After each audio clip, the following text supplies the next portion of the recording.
Welcome all to NFL Pub Hub. Happy Sunday to all of you. Welcome to NFL Sunday's best show. We have 8 cappers ready to work here for us. We have 5 of our top 6 here rocking with us. We have our first guest, a Birdie, coming off a 10.59 unit week. And he missed one Kyler Murray player prop, 50 or more rush yards at plus 500 by 2 yards. And he missed a Mike Evans over 120 passing yards at plus 750 by 2 yards. A couple more yards here or there. He would have leapfrogged Marley, who's coming off sweeping the board. We have 2 cappers joining us off of sweeping the board. Marley goes 5-0. Ron Crawford goes 3-0. And we brought him right back for more glory here. So the cappers in the chat are absolutely rolling. And there's Kong's Clips in the house, who passed that 100-unit mark in college football. Unbelievable, Kong. Spectacular work, my friend. Great to see all the cappers in the chat. Amsterdam, what else? Justin McKelvey. Stacks play today. Titans game over 40 here for NFL. Also, he's on Seton Hall, plus 1.5. A Wrench Mob. Nathan Bayer. Birdie. G. Martinez. Ronnie Lofton. Domo. Kong, Steve G, Lamont Williams, a great group on today's show. Birdie gets us started. Then we have the star of the Die Hard MMA podcast, Clint Mlan. Then Razor Sharp Picks making his second appearance on the show.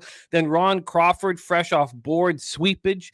We have JT returning to the show. He's 6-4 plus 1.28 units here. Guillermo Zertucci, our leader in the NFL Cappers contest and last year's champion in the NFL Cappers contest. Nobody's been ahead of Guillermo Zertucci in his 2 seasons in the Cappers contest here at Pub Sports Radio. Then we have LJ from H-Town. LJ from H-Town is laser focused here. He wants to climb up this leaderboard. He is currently in 3rd, I believe, and he has taken one football game. He's got 10 bets on it. One football game. He's focusing all of his energy on that one football game. So he will be second last. And then Marley has 7-on-7 tryouts for his Cobra team. So he's rushing back to be our last guest, fresh off, of course, sweeping the board last week. Great to see all you guys. We got Miles Johnson, Kelly McInnes, G. Martinez, Dustin H., Gerald Jones, Richie Rich, Real Madrid. Great group just locked in the house as well. It is a great group. So it is time to get to work. We have our first guest ready to rock. For me, I've got a ton of action here. I'm still over a 10% ROI despite losing a bet on the Thursday nighter. But I've got Panthers plus 13 left. Of course, that's gone heavily against me. We see 14s on the board. I have Raiders plus 6.5. That's moved back to 7. Both those spots made me uncomfortable, and I ended up cutting both of them from my Cappers contest picks. Cardinals minus 2.5, Seattle, Arizona under 44.5, Tennessee double result, Tennessee minus 3.5. It's my favorite spot on the board. Miami double result, Atlanta plus 6, Raiders, Tampa over 46, KC minus 3.5. LA Chargers, KC under 43, and Bears plus 3.5. We got Tay Wade, Crystal Craig, Nutflush Allen, Redbeard in the house, Nunya Business, Serious Business, Vincent Hawkins, Tay Wade. Thank you guys for joining us. Another thing is, as you guys know, I have sent in one of my Pops' bets in 7 years. I sent this one in. I sent it in. He wants $300 on the Chiefs minus 4. I'm on at minus 3.5. I sent it in. I'm riding with him. I also, instead of sending it in, I actually bet it at 365 just so we could see what the offers are, what, how that goes. I just thought it'd be more fun to have it live with us. So I put his in at 365. Ronnie Lofton says, heading to the Bros house in Phoenix shortly for the Cardinals game. He got company season tickets for today. I love it. Ronnie. What a game. And we're all on your Cardinals, almost all of us. So let's go get that money. There we go. Most important news here. New York Jets will be without running back Breece Hall. He's been ruled out against the Dolphins. And the Seahawks will be without Kenneth Walker. He's being ruled out for this, so 2 major RB1s out of action in today's game. In today's action, we have Eagles tight end Dallas Goedert is out, but Devonta Smith returns. Those are the most important spots. We got Drewski Losa in the house, Spenny, Penny, Bombsdale, Lowenstein, Nordy. Thank you guys all for joining us. let's get to work and super true story. Let's bring on your first guest of today's show. Just locked on Bucky Irving and Alvin Kamara first half anytime touchdowns. We got a ton of action, so let's get started. Last year's NFL Pub Hub champion has skyrocketed into second overall, second over 32 out of 32 cappers, plus 10.58 units on our show over 8 shows. I love watching him work. He crushed last week. It was the best single week performance of the year. He also had that honor last year as well. Please welcome from Kingston, Ontario, our friend Birdie Bet in the house. Birdie, how are you, my man? I am wonderful, Jimmy. How are you? I am wonderful as well. I'm pumped up. We have a huge card here. I'm ready to attack it, my friend. And I love that your first game is going to give me more confidence, because a lot of people have taken away my confidence in this bet, but you will not be that person. You will give me only more confidence. Let's get into 1 p.m. Eastern. Carolina Panthers 3-9, 1-4 on the road at Philadelphia Eagles, 10-2, 4-1 at home at Lincoln Financial Field, Philadelphia, Pennsylvania, 54 Fahrenheit, mostly cloudy, 13-mile-per-hour winds. Jadeveon Clowney is out with the knee injury, and Jalen Coker will be out, the rookie wide receiver, with the quad injury. The others, Josie Jewell, DJ Wanham, should be back in. Is it possible that Jatavian Sanders comes back? If he walks onto that football field today, we're going to cash. I mean, that's just so monumental for a group of men to see a guy get stretchered off. Are we worried about his neck? Is he going to walk again? And he comes back to the facility first thing Monday morning. This guy wants to win with you. Everything's changed with Bryce Young's resurgence over the last few weeks. We have Reed Blankenship with the concussion out for the Eagles, so they're missing a safety and they're missing Sidney Brown. Will that make it easier for our wide receivers to deliver? Robert Hunt will be on the offensive line. Let's get to work here, line history, and then hand it over to Birdie. Birdie, we have these Carolina Panthers right now all the way up to plus 14. Now, that 14 is juiced to them. If you want the Eagles minus 14, you get that in a no-vig situation, but it's being a move towards the Eagles, which I don't like. Got in early, and it was a mistake. When we get to the total here, Birdie, we have a 45. It's minus 103 to the over, basically to the under. Not a big issue there. 41% of the tickets, 43% of the cash on the Carolina Panthers. On the total, we have 84% of tickets, 83% of cash on the over. Take it away, Birdie, my man. Hitting leadoff for us, Panthers, Eagles. Yeah, it's an interesting one here. I've had many conversations with guys much smarter than me in this space, and they're all over the Eagles. Most of the top end guys have their power ranking in the 20s. My contention all week has been, my model, the way I set it up, is I have a 5-week rolling and a 3-week rolling. And I think it's for me, it's why I'm on the Panthers, is that 3-week rolling. What's beautiful about that is it kind of just shows a small glimpse of what teams have done recently. And if you look at what Carolina's done, they've improved immensely, most notably Bryce Young. And my contention all week to those guys has been, if Bryce Young has played all season, all 13 games, like he's played the last 3, the number is closer to the 12.5 it came out to. That's the sharp line. But I'm not concerned about the Eagles moving. It should be moving based off what I'm hearing from most of these fellas, because they're just going to bet the Eagles here like they know the final score. I just don't see it that way. And I harken back to 2021 or 2022, the year the Eagles went to the Super Bowl. I was on this show. I picked the Bears money line that day. Eagles were soaring. They were going into Chicago. They were playing a very bad Chicago team, and felt like it was a great spot for Chicago. They led that game to the end. It took a heroic effort from Hurts running the football in order for Philly to win that game late. And we can get the money line, but we got the spread in that game. Very similar spot here. All these guys are also playing this angle about Barkley going for MVP. These same guys are fading the Bills against the Rams when Allen's in the exact same spot this week. So I caution betting off angles like the MVP angles like we're seeing with Barkley. Could the Eagles win this game by 30 points? Absolutely. Do I think they're going to? No. I think Carolina's going to play well here. I think Bryce Young's going to play well here. And I love what you said on Tuesday about the expectation of Carolina scoring some points. I agree. I think they're going to probably get to 17. And if they get to 17, I think we get this cover. 14 points is a fuck of a lot of points in the NFL to cover. And I'm happy taking the 14 here. I love it. I love it. I absolutely love it. I love the 3-day rolling power rankings. That makes so much sense here. Look, I've just gone off about the Panthers every single week here now. And, for 3 or 4 weeks. And I just, it's going to the facility and having everybody pumped up to work together, to win together. I made a big deal about DJ Wanham coming back. I didn't hear enough people making a big deal of Wanham coming back. I think this team is just, better than what the expectation is of them this week. That's all. I'm going to be almost 100 units on Carolina, just Carolina, 100 units this year betting them. They've been a cash cow if you knew when to get on them, and I think this is the right spot.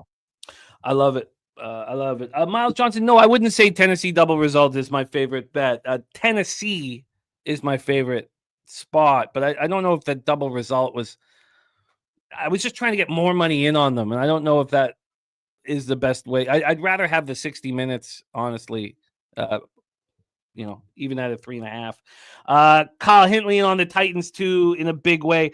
All right, let's roll. That's Panthers plus 14 minus 109 for Birdie. Next up, Birdie, you have a money line parlay. We're going to start with the first half of that, and that comes in New Orleans Saints 4-8, 1-4 on the road at the New York Giants, 2-10, 0-6 at home. We're at MetLife Stadium, East Rutherford, New Jersey, 51 Fahrenheit, cloudy, 11 mile per hour winds. No Taysom Hill for the rest of the year. It's too bad. What a special football players. Nick Saldiveri is out on the offensive line, but Eric McCoy is back again. Eric McCoy, no injury designation. That's a huge help for these New Orleans Saints. A huge, huge help for them. For the Giants, Bobby Okereke is out with a back injury. Illuminor, the guard, is out or expected to be out. Then they have a bunch of players questionable that are expected to be in, Malik Neighbors being one of them. Let's get into the line history here for this one and hand it over to Birdie. We have this line now moving back towards the Saints. This is now a 5.5. We have Troy on the Giants at +5. This was a 4 when we talked about it on Thursday in the Cappers contest show. By the way, I'll go over the Cappers contest action as well. 37 and 27 and 1. We're 582nd out of 5,600 or so. So we have now a 1.5 move towards the Saints here.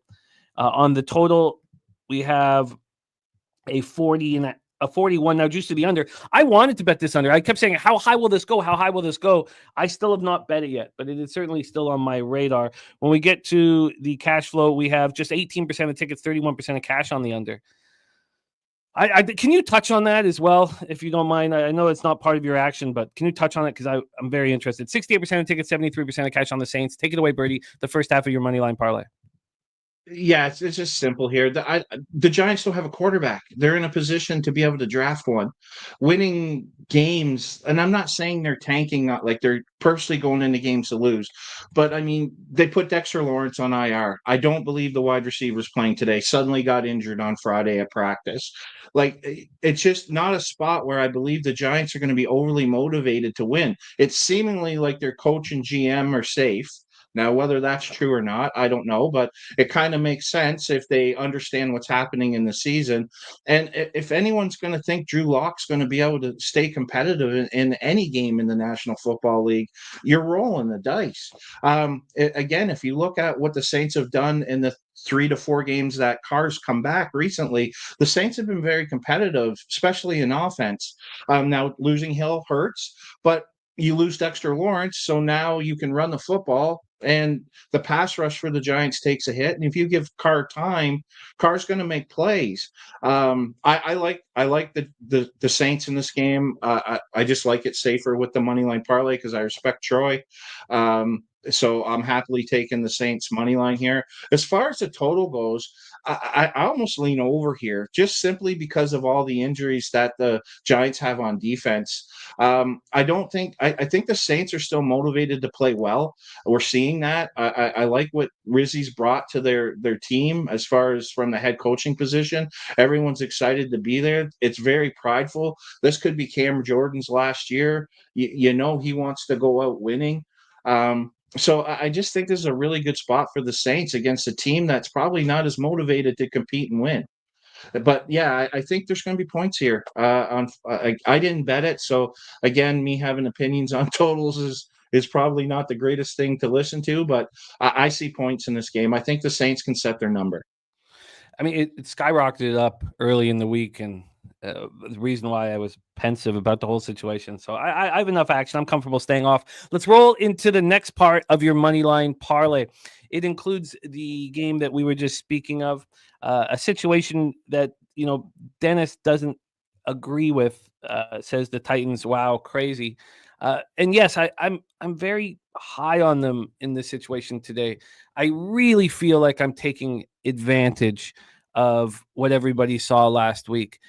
The way when Trevor Lawrence got knocked out, I was like, "Oh, I'm cashing." I knew immediately I was cashing the Jaguars. I knew immediately this group of men are going to come together and fight for their quarterback, and I also knew immediately that wouldn't last 7 days later. Yeah. And I knew right away that not only was I going to cash with the Jag. Now I don't mean to get too cocky about the situation, but I just knew not only was I going to cash on the Jaguars today, but I was going to cash fading them in 1 week. And we'll see if this all comes to fruition. Jaguars, Titans, Nissan Stadium, Nashville, Tennessee, 55 Fahrenheit, cloudy, 6 mile per hour winds. I also liked that the Titans lost by 20 plus to the Commanders. I said it also set me up here for this bet.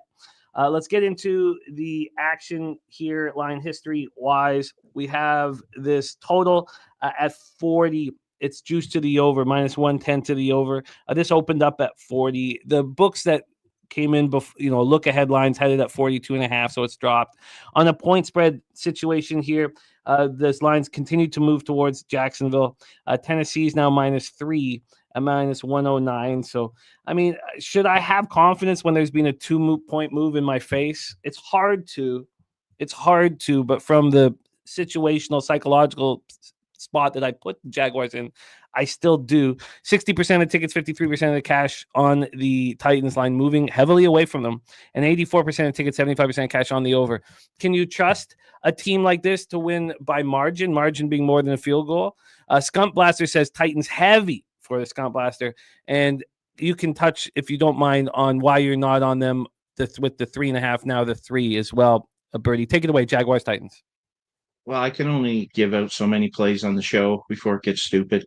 I am on the Titans. My numbers fully support it. I loved your breakdown Tuesday. I love how you broke that game down, and from the psychological standpoint, 100% agree with it. Plus, you have Ridley coming back. Basically, they said we don't want you. It's a great motivational spot for Ridley. Maybe a nice little prop opportunity today on him as well. At some probably sick numbers at that 100 range. My model says the Titans are the play here. The move makes total sense if you've read the book The Undoing Project. It makes total sense. I mean, the last thing we saw was the Titans getting blown out and Jags making a miraculous comeback and getting covers for people that supported them. I believe they were a lot of guys were on the Jags last week. So it makes sense from that point of view. But my model is comfortably with the Titans here. Does seem like a lot of people are on that pick, so maybe shouldn't be as comfortable. But I'll take the Titans money line, match it with the Saints, and take the vig out of it and go for plus 120.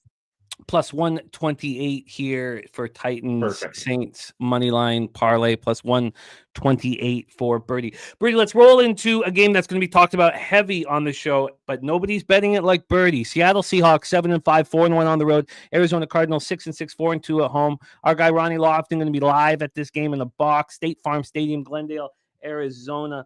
Let's get into the line history here for this one. We have Arizona -3 at -105. We already talked about Kenneth Walker not being in the lineup. So it's Charbonnet is going to have to step up. A situation he's not been very good at so far this year, but we've all thought he was capable. This Cardinals team is very healthy. Elijah Jones, cornerback, out, but they're as healthy as they've been all season long. When we get to the line movement, this opened up at -2.5, juiced to -120. It's funny that it was -2.5, juiced to -120, because I certainly think I got a better line than that. Yeah, I got -2.5 with regular vig at 365. I don't remember it being at, it's because I'm looking at the wrong book. My bad. I'm looking at the wrong book. Here, this line, it is a 3, but this opened up -2.5, -110, and it's moved 11 cents towards Arizona. I also am on the under, and it took me a long time to get to the under, just because I cashed on it so easily with these two teams when they played in Seattle, and I know everybody that was in their head. It's just these NFC West unders at this time of year, something I really like. But I got it at the 44.5, which is where it is right now, down from the 45.5. I'm a little nervous about it. When we get to the cash flow for this one, we have 69% of tickets, 64% of cash on the over. And then we have 71% of the tickets and 56% of cash on the Seahawks. This Cardinals team is just trending up in a big way for me. I've been cashing on them weekly, and I'm not stopping here. Take it away for us, Birdie. Seahawks, Cardinals. Yeah, this is one of the games I've been looking forward to this week, probably as much as any we've seen this year. Now I'm going to be completely opposite. I'm betting it differently, but I'm also completely opposite of a lot of folks in this game. I see it differently, and that's what makes this game so exciting. Is you have two teams that are up and coming, and you can make great cases for both sides and take stands on both sides. And I love this type of situation, because who's right, who's wrong, who knows? It's just be convicted on what you're saying and go bet it. And I love that. And for anyone that's betting the Cardinals today in the under, I appreciate it. Totally understand it. But for me, it's all about Seahawks here. You look what they've done coming out of their bye, and let's go back to their bye week. They cut their middle linebacker, who was their leading tackler, made 0 sense at the time. But right before then, they had traded for D'Ernest Jones, who was on his now third team this year at middle linebacker. And if you look at how that head coach, what he has now on that Seattle defense, is you now have that elite middle linebacker who's a tackling machine, who is an outstanding communicator, and then you have a strong safety play, which Seattle has. You now have that Raven structure, right? That great middle linebacker, that great safety, and they won a lot of games with that structure in Baltimore over the years defensively. And he has that now. And if you look at what Seattle's done the last 3 games coming out of that bye, it sure as hell looks like defensively they're starting to figure it out. That gives me hope, because I really like this head coach in Seattle. I mean, for them to make that move at linebacker to basically cut their best player at the time made 0 sense, but it's making sense now, because the skill sets that Jones brings is what that head coach needs for that Ravens sort of off a defense that he ran for a few years there in Baltimore. I really, really like where Seattle's heading. And then I don't know if anyone follows Clev TA on Twitter. I would if you don't. He's a great follow. He provides great information. If you look at what Geno does from an EPA perspective, inside to outside, it is night and day. Outside, he's a -0019. Inside, he turns to plus 0.265 or some crazy number. He turns into Dan Marino. If you look at what he did in Detroit, you look at what he did inside Atlanta, he just turns into a different guy at quarterback when he plays in a dome.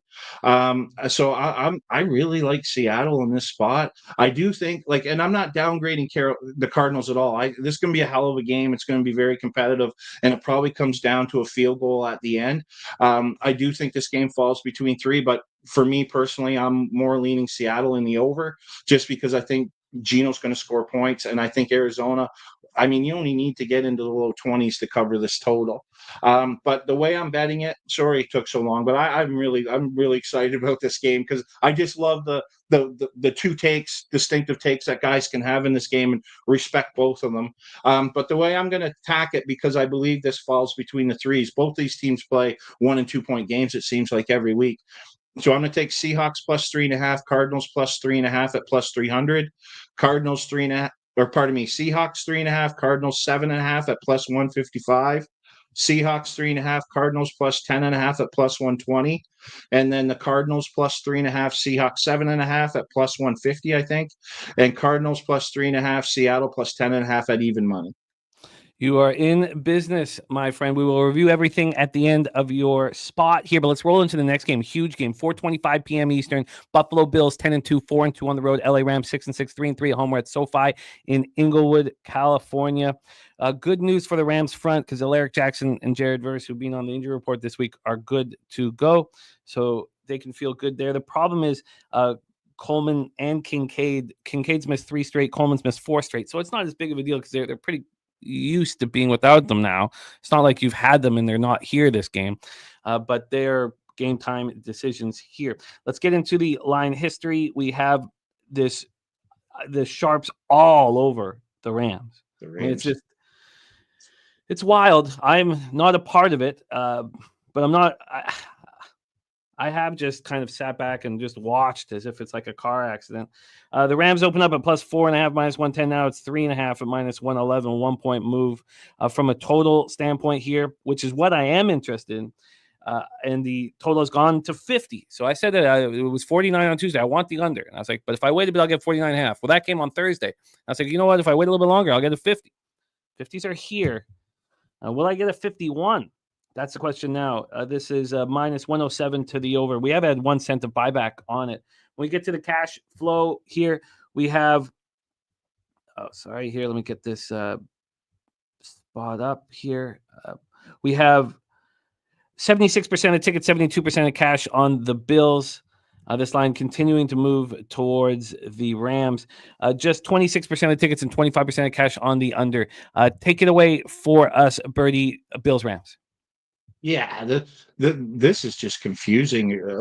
It's almost comical because the same guys that are betting the Eagles at minus 12, 13, now 14 because Saquon can win MVP are fading the Bills when Allen is in the exact same situation in the MVP race.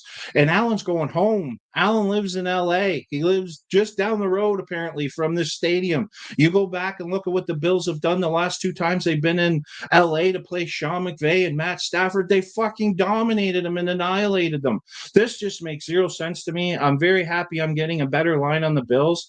The Bills can set their number. Probably the most overrated team in the National Football League to date on betting is the Los Angeles Rams. Rightfully so. They have a really good head coach. They have a really good quarterback. Their quarterback's been playing great. He's been surviving. He's kept them in games, but they're still not winning. They're still not good. And the Bills, they're 1 game off of having the first round bye. You're going to tell me they're going to travel because for like the 6th or 7th time in a row, they won their division. Now they're going to have a letdown because they won their division for the 7th time, this head coach and quarterback. Get out of fuck out of here. They're going to go into LA and they're going to destroy them. I'm taking the Bills here at -3 or whatever you can get me, and I'll be happy. Actually, I'll take the spread and I am going to alt it up to 9.5. This is ridiculous. The Bills can set their number here. The Rams are not good. Bills -3. And is that, sorry, can I get a 3? Let me just see this right now. Let's get you these lines here. Birdie, you know what? Let me line shop because we got to roll into your player props quick here. So we'll start. We got to just rifle through these player props for Birdie, then we'll close with a 7-point teaser. Birdie, start off with your Bucs Saints player prop parlay. Bucs Saints. Okay, yeah. So Antonio Winfield over 1.5 assists with DeMario Davis from the Saints over 2.5 assists. That's plus money. Plus 215. You want to touch on that briefly? Touch on each one briefly. Really, no. There's no real point. I have a bit of a model for this stuff, so I can't articulate. It's just the numbers say these are strong bets, so they're part of my best. I've got like. If I said I have 40 tackle and assist bets this week, I'm probably not exaggerating. These are just the best I have. Okay, quick question. So that was the first one. That's Winfield over 1.5 assists, tackles and assists. DeMario Davis over 2.5 tackles and assists, plus 215. Nope, just assists, Jimmy. Just assists. Oh, just the assist part. Okay, sorry. Yeah, and you can get that at Bet365. You can separate them. Okay, assists there. Okay, let's get into the next spot on the board here for you. It is the Clark Phillip under 4.5 for the Falcons tackles and assists, and hammer that one. Yeah, I just again, it's a numbers play for me. He grades out to in this spot with this sort of situation, just a soft 3, strong 2. So again, at plus 125, it's a strong look for me. All right, let's keep rolling here. But you have a decision to make about the Bills. Do you want the -3 at minus 124 for the first leg, or -3.5 at minus 101? I'm going to take the 3.5 in this spot, just as I have to be convicted. The Bills can set their number. And then your alt spread on the Bills -9.5 is plus 210. Perfect. Okay, -9.5 at plus 210. Okay, then your next player prop here is Tyrese Knight over 2.5 assists, tying it with Nick Bolton under 7.5 tackles and assists. Yeah, exactly. Both of these guys set up good in my numbers. And Then the last one is Grand Delpit for Cleveland over 2.5 assists. That's my favorite one. It's got hit a little. It's down to plus 120 right now. And then we have Jalen Waddle as a late addition. Yeah, if you look at what Waddle's done against the Jets, the Jets lose to teams above 500 and they destroy teams that are below 500. And this is the first week where we've seen Jet money and the line not move to them. It's actually moving away from them. I think that's telling. And I like Waddle. Just the last 2 games, he's got 116 and 145. So I think we're in a good spot here with the plus 100 at plus 900 and plus 110 at plus 1200. I just think these are great spots in this. And Gardner's out, so he's getting the third string safety now because they're going to be on Hill. Hill will get their best guys. It's been a strong play for Waddle in the last few games, and I think it continues to be. It was between Waddle and Ridley today, and those numbers on Waddle, given he's pounded both of them the last 2 games, I'm happy doing that. And then you have 2 7-point teasers, both at plus 130, 3-team 7-point teasers. Can you touch on both of them before we put a bow on this one, my man? Yeah, all these games the model likes, so I'm just to manipulate the lines to try to just get better at plus money. So we're going to take the Falcons at plus 13, Steelers down to 0, and Titans at plus 3.5. And the next one is the Seahawks up to 9.5, the Bills at plus 3.5, and the Chiefs at plus 3. Yeah, Seahawks plus 9.5, Bills plus 3.5, Chiefs plus 3, Falcons plus 13.5, Steelers money line, and Titans plus 3.5 for Birdie. Those player props: Waddle over 100 yards at 9-1, over 110 at 12-1, Delpit over 2.5 assists at plus 130, Tyrese Knight over 2.5 assists, Nick Bolton under 7.5 tackles and assists at plus 220, Clark Phillips under 4.5 tackles and assists at plus 125, and Antoine Winfield over 1.5 assists, Demario Davis over 2.5 assists. That's at plus 215. We have Bills minus 3.5, minus 101, Bills minus 9.5 at plus 210. Then we have the Titans money line, Saints money line parlay at plus 128 available right now at that number, and the Panthers plus 14 at minus 109. Birdie coming off a plus 10.59 unit week 13. Birdie, spectacular work, my friend. Thank you so much for rocking with us. Please support Birdie on X at a Birdie_bets. I'm going to pop his X handle here in the chat, and please support our guy who supports all of us and gives us all of these insights, lines, action, and angles. Birdie, thank you so much, my man. Any last words for the Capper Sport in the show? Clint is the real winner today because he is the rose between 2 thorns. The sun will be shining on him greatly today. Let's get the cash. There he is. There he is. Birdie Bets in the house, firing away. We move on to our next guest. Our next guest joined us last on week 11, went 3-1 plus 4.12 units to be just a taint hair out of the black. We will see if he will enter the black here after this week's performance. Please welcome the star of the Die Hard MMA podcast, our friend, Mr. Clint Mlan, to the program. Clint, what's good, man? How are you? Morning, Jimmy. Could not be better. My pockets are full. My heart is full. My stomach is full. I'm about to have a good day. I'm ready to bet on some football. How are you guys doing? How are you doing, my friend? We are doing absolutely great, and it's great to have you. Yes, Nathan, I'll pop this in the chat for you here. This is just assists only, not tackles and assists. Assists only here, and that is Grant Delpit right there. That's Birdie's look. Clint, my friend, let's get right to work, and we start with the team you know so well. You start with a parlay. We'll start with the first half of this parlay. Atlanta Falcons 6-6, 3-2 on the road. Minnesota Vikings 10-2, 5-1 at home at US Bank Stadium in Minneapolis, Minnesota. Stephon Gilmore is out, and it certainly was a big problem for them. And Pickens is out today, is the word coming out. George Pickens will be out today for the Steelers. Back to this spot, and thank you for that info, Jose. This hurt the Vikings badly last week. There was a couple things that hurt the Vikings badly. I mean, despite having things that hurt them badly, they were in control and still managed to win that game against the Cardinals. Let me just grab this here quickly. I wanted you to touch on it here. God, too many games here. Oh, here we go. So last week we had Stephon Gilmore out and Fabian Moreau was in. We saw 2 pass interference penalties for 51 yards. Now we only lost Gilmore in the second quarter. So the 2 pass interference penalties for 51 yards. He got burnt by Marvin Harrison for a 15-yard touchdown. It was a problem, and it's part of the reason I'm on the Falcons to stay within the number. So I just wanted to touch on that side of this action here. We have these Atlanta Falcons right now. Well, let's start with the total. This total's at 46.5. It's juiced to the over. It opened up at 46. So we've moved a half point or a full point at some books to the over. And on the spread here, we have a 6 at a pick'em. 6 at a pick'em. This did get up to 6.5 earlier this morning. Take it away for us here, the first half of your moneyline parlay, and touch on the spot there with Gilmore being out. Falcons, Vikings. Yeah, so Jimmy, this Vikings defense, frankly, we've been getting better every single time we come out. You know, since last season, everyone said that we were going to be a bottom-ranked defense. What we've got with the coaching staff, we're doing wonders. This defense is getting stronger. And last week was a bit of an issue. Frankly, I feel better with Gilmore not being able to blow some of the coverages and things like that he did against Marvin Harrison Jr.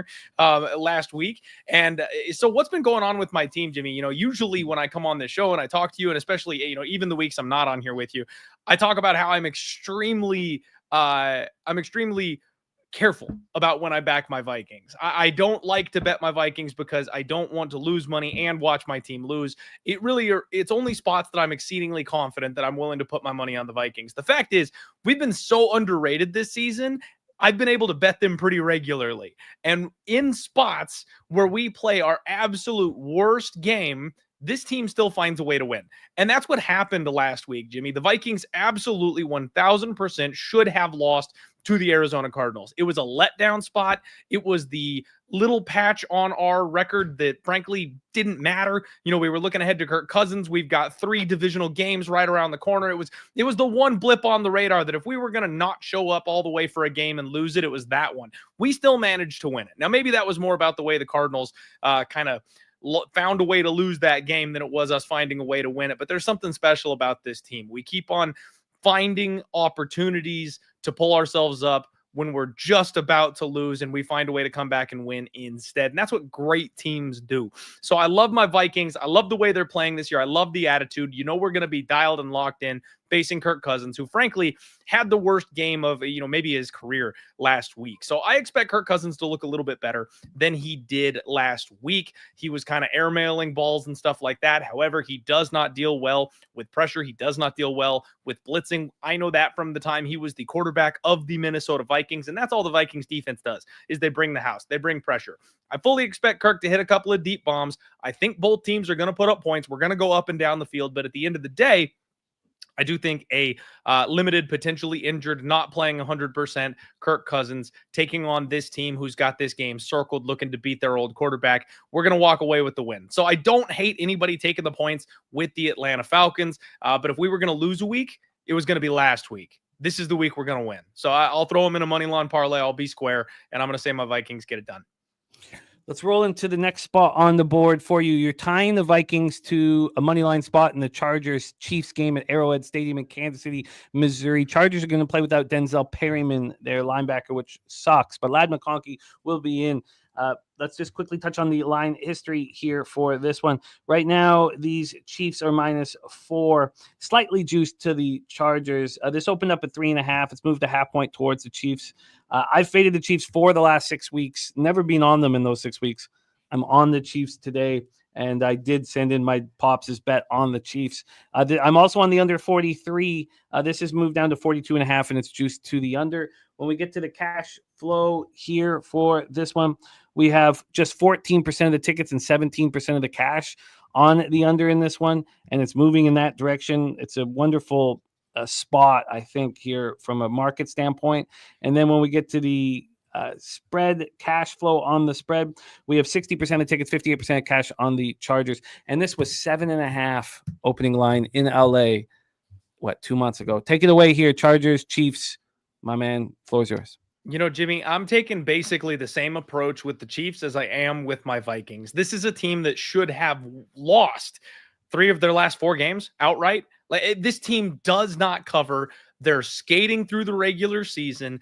I think they're bored. You know, this is a team that knows they're headed to the playoffs. They're going to turn it up once we get into action. They're going to look for that, that next Super Bowl, trying to hit that three-peat, something that's never been done before. But this is the time of year where this team has to get into gear. This is the time of year where the team gets serious. They're getting weapons back, guys like Isaiah Pacheco coming off the IR. So the team is going to get healthy. They're getting stronger. I'm saying Kirk Cousins. Patrick Mahomes was dealing with an ankle injury a couple of weeks ago. I would expect him to be recovering and healing and feeling better. We've seen the Chargers have been a little bit up and down. They're a young squad. The offensive line isn't quite as good as we expected it to be. Ladd McConkey is the only guy that can get the ball these days. Quentin Johnston cannot seem to catch a pass to save his ass. The last couple of weeks, he started off good for the beginning of the season, but has completely fallen apart down the stretch. So all these guys have to do is guard essentially one weapon. J.K. Dobbins being out, massive hit to me personally. I've got him everywhere, fantasy, best ball, everything. So him being on IR is a problem. They don't have a running back of his caliber now at this point.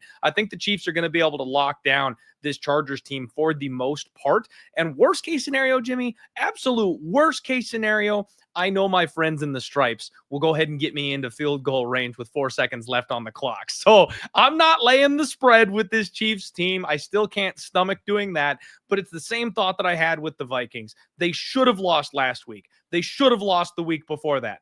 They ain't losing this one. I'm going to go with the money line. Maybe the Chargers cover, but I kind of think we see a better, more playoff-ready version of the Chiefs this week. I can't wait for our live stream tonight. It's going to be so much fun. Roll on to the next spot on the board. So that I'm going to line shop for that money line parlay right now. Vikings, Chiefs, money line parlay. Next up for you, I'm with this bet. I'm right with this bet. LA Raiders 2-10, 1-6 on the road. Tampa Bay Buccaneers 6-6, 2-4 at home. Raymond James Stadium, Tampa, Florida. 72 Fahrenheit, cloudy, 5-mile-per-hour winds. Raiders will be without Nate Hobbs, the cornerback, out, and Zamir White. Zamir White's done nothing this year. I don't mind that he's out. I'm on the Sincere McCormick train out of UTSA, Jose's alma mater. Wide receiver Jacoby Myers looks like he's going to go. We don't know if Madison's ankle is good enough. I don't even care if he's out on the field. Buccaneers, KJ Britt with the ankle injury. He is out. So is Mike Evans out with the hamstring injury. Another cornerback, Mike Evans safety. Cornerback Troy Hill out. And linebacker Marquise Watts out. Bucky Irving has been on the injury report all week, but he's going to be good to go.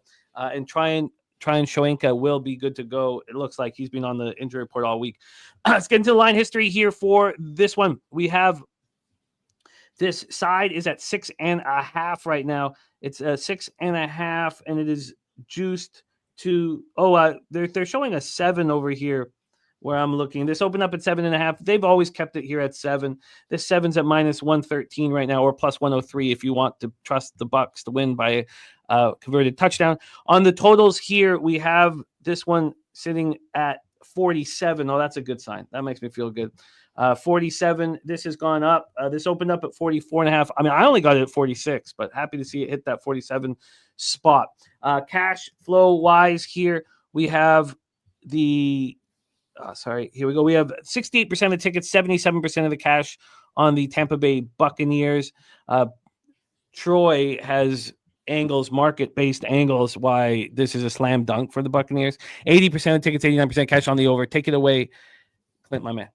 Yeah, it feels like a little bit of the square side, Jimmy. I understand that, but I also just don't know what's going to happen as far as defense goes in these teams.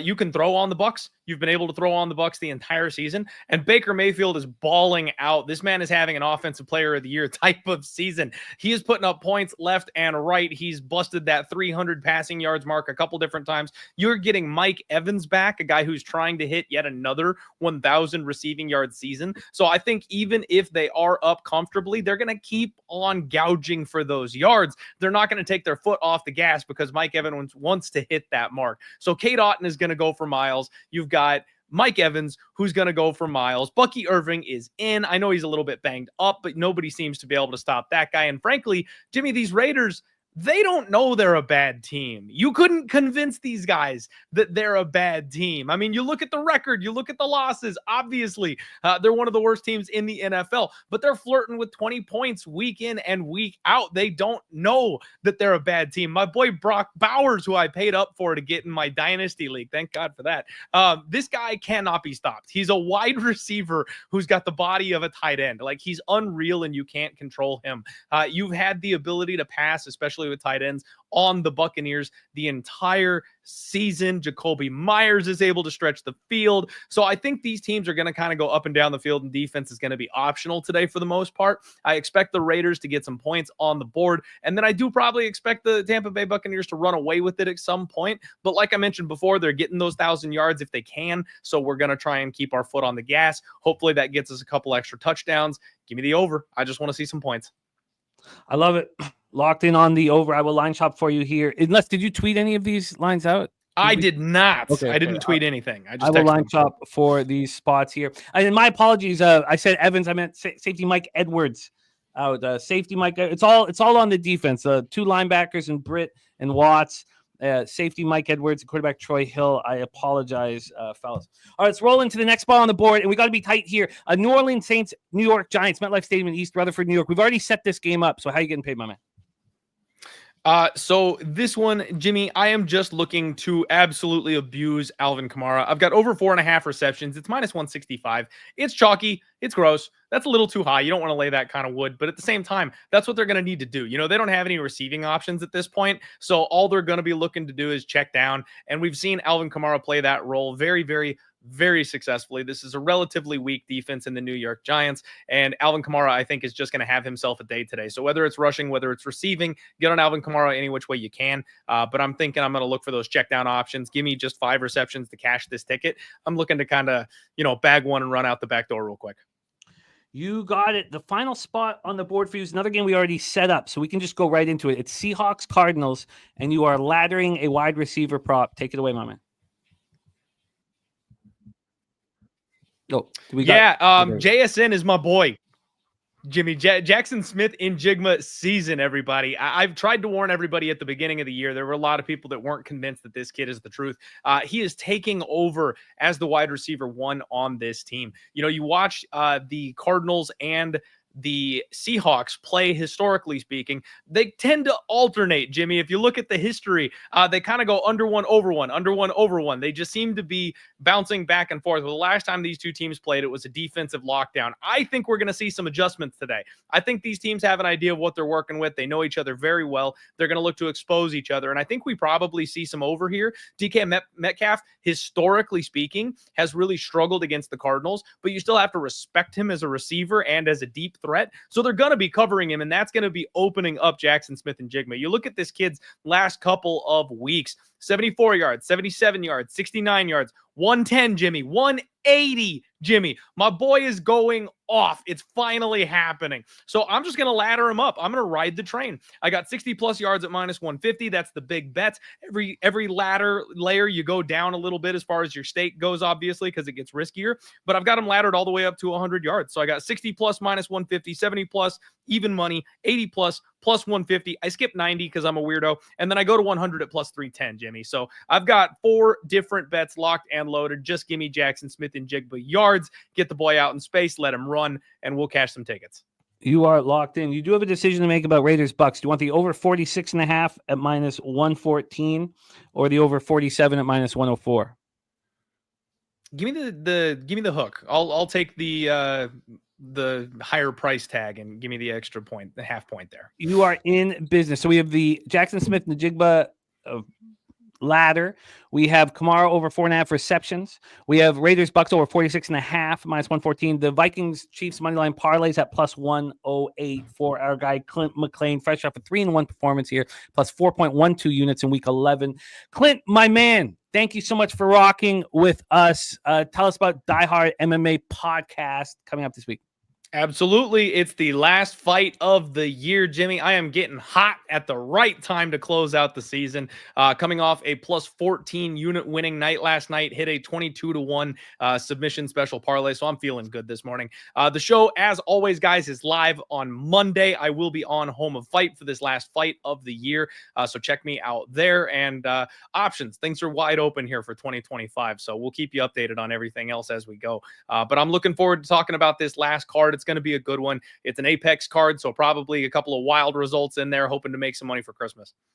I love it. There is our guy, Clint Mlan, star of the Die Hard MMA podcast. Thank you for rocking with us, Clint, my man, delivering the goods. We move on to our next guest, making just his second appearance here on the show. We're so glad to have him rocking with us. We had him here in week 6. He's back in business with us on this giant week 14 card. Please welcome our guy, star of the #1 horse racing show on the planet, Mr. Razor Sharp Picks. Razor, what's good, man? How are you? Man, Jimmy, shout out to everybody in the chat. Good to see everybody. Glad to be back. Happy holidays to everyone. Let's have a fucking day. Razor, some of your action makes me feel very good about where I stand. Your action all centers around afternoon and evening games. So things are going to get very, very exciting here once we get to the afternoon. You also have Sunday night football action that makes me very nervous, very uncomfortable. But let's start with the comfort. Let's start with the comfort, Razor. Seattle Seahawks, Arizona Cardinals. We've already set this game up. Take it away, my man.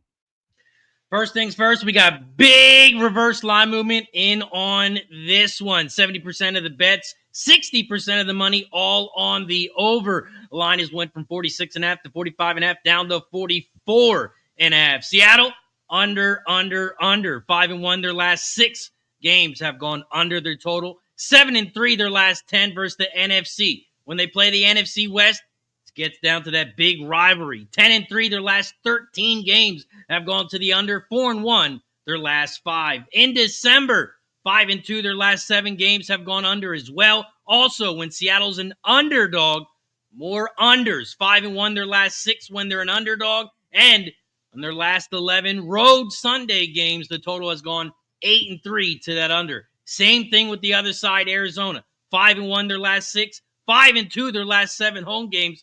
5-2 their last 7 versus the NFC as well. Also 5-1 their last 6. All have gone under when in week 14. Like I said, it's a big division matchup. Head-to-head, 4-1 their last 5 have gone under. 6-2 their last 8. 8-3 their last 11. Seattle going for the season sweep here. This is a big advantage to win the division. Man, I think it's going to be a defensive game, and I hit the under, 44.5 minus 110. Now, we can get you that, unless this is any of this being tweeted out?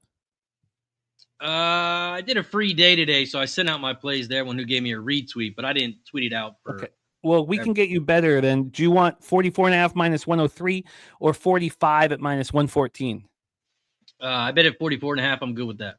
Under 44.5 at minus 103 to get Razor's card started. Then we move in to our next spot on the board. SoFi Stadium, Inglewood, California. Bills, Rams. We already set this up, Razor. Take us home.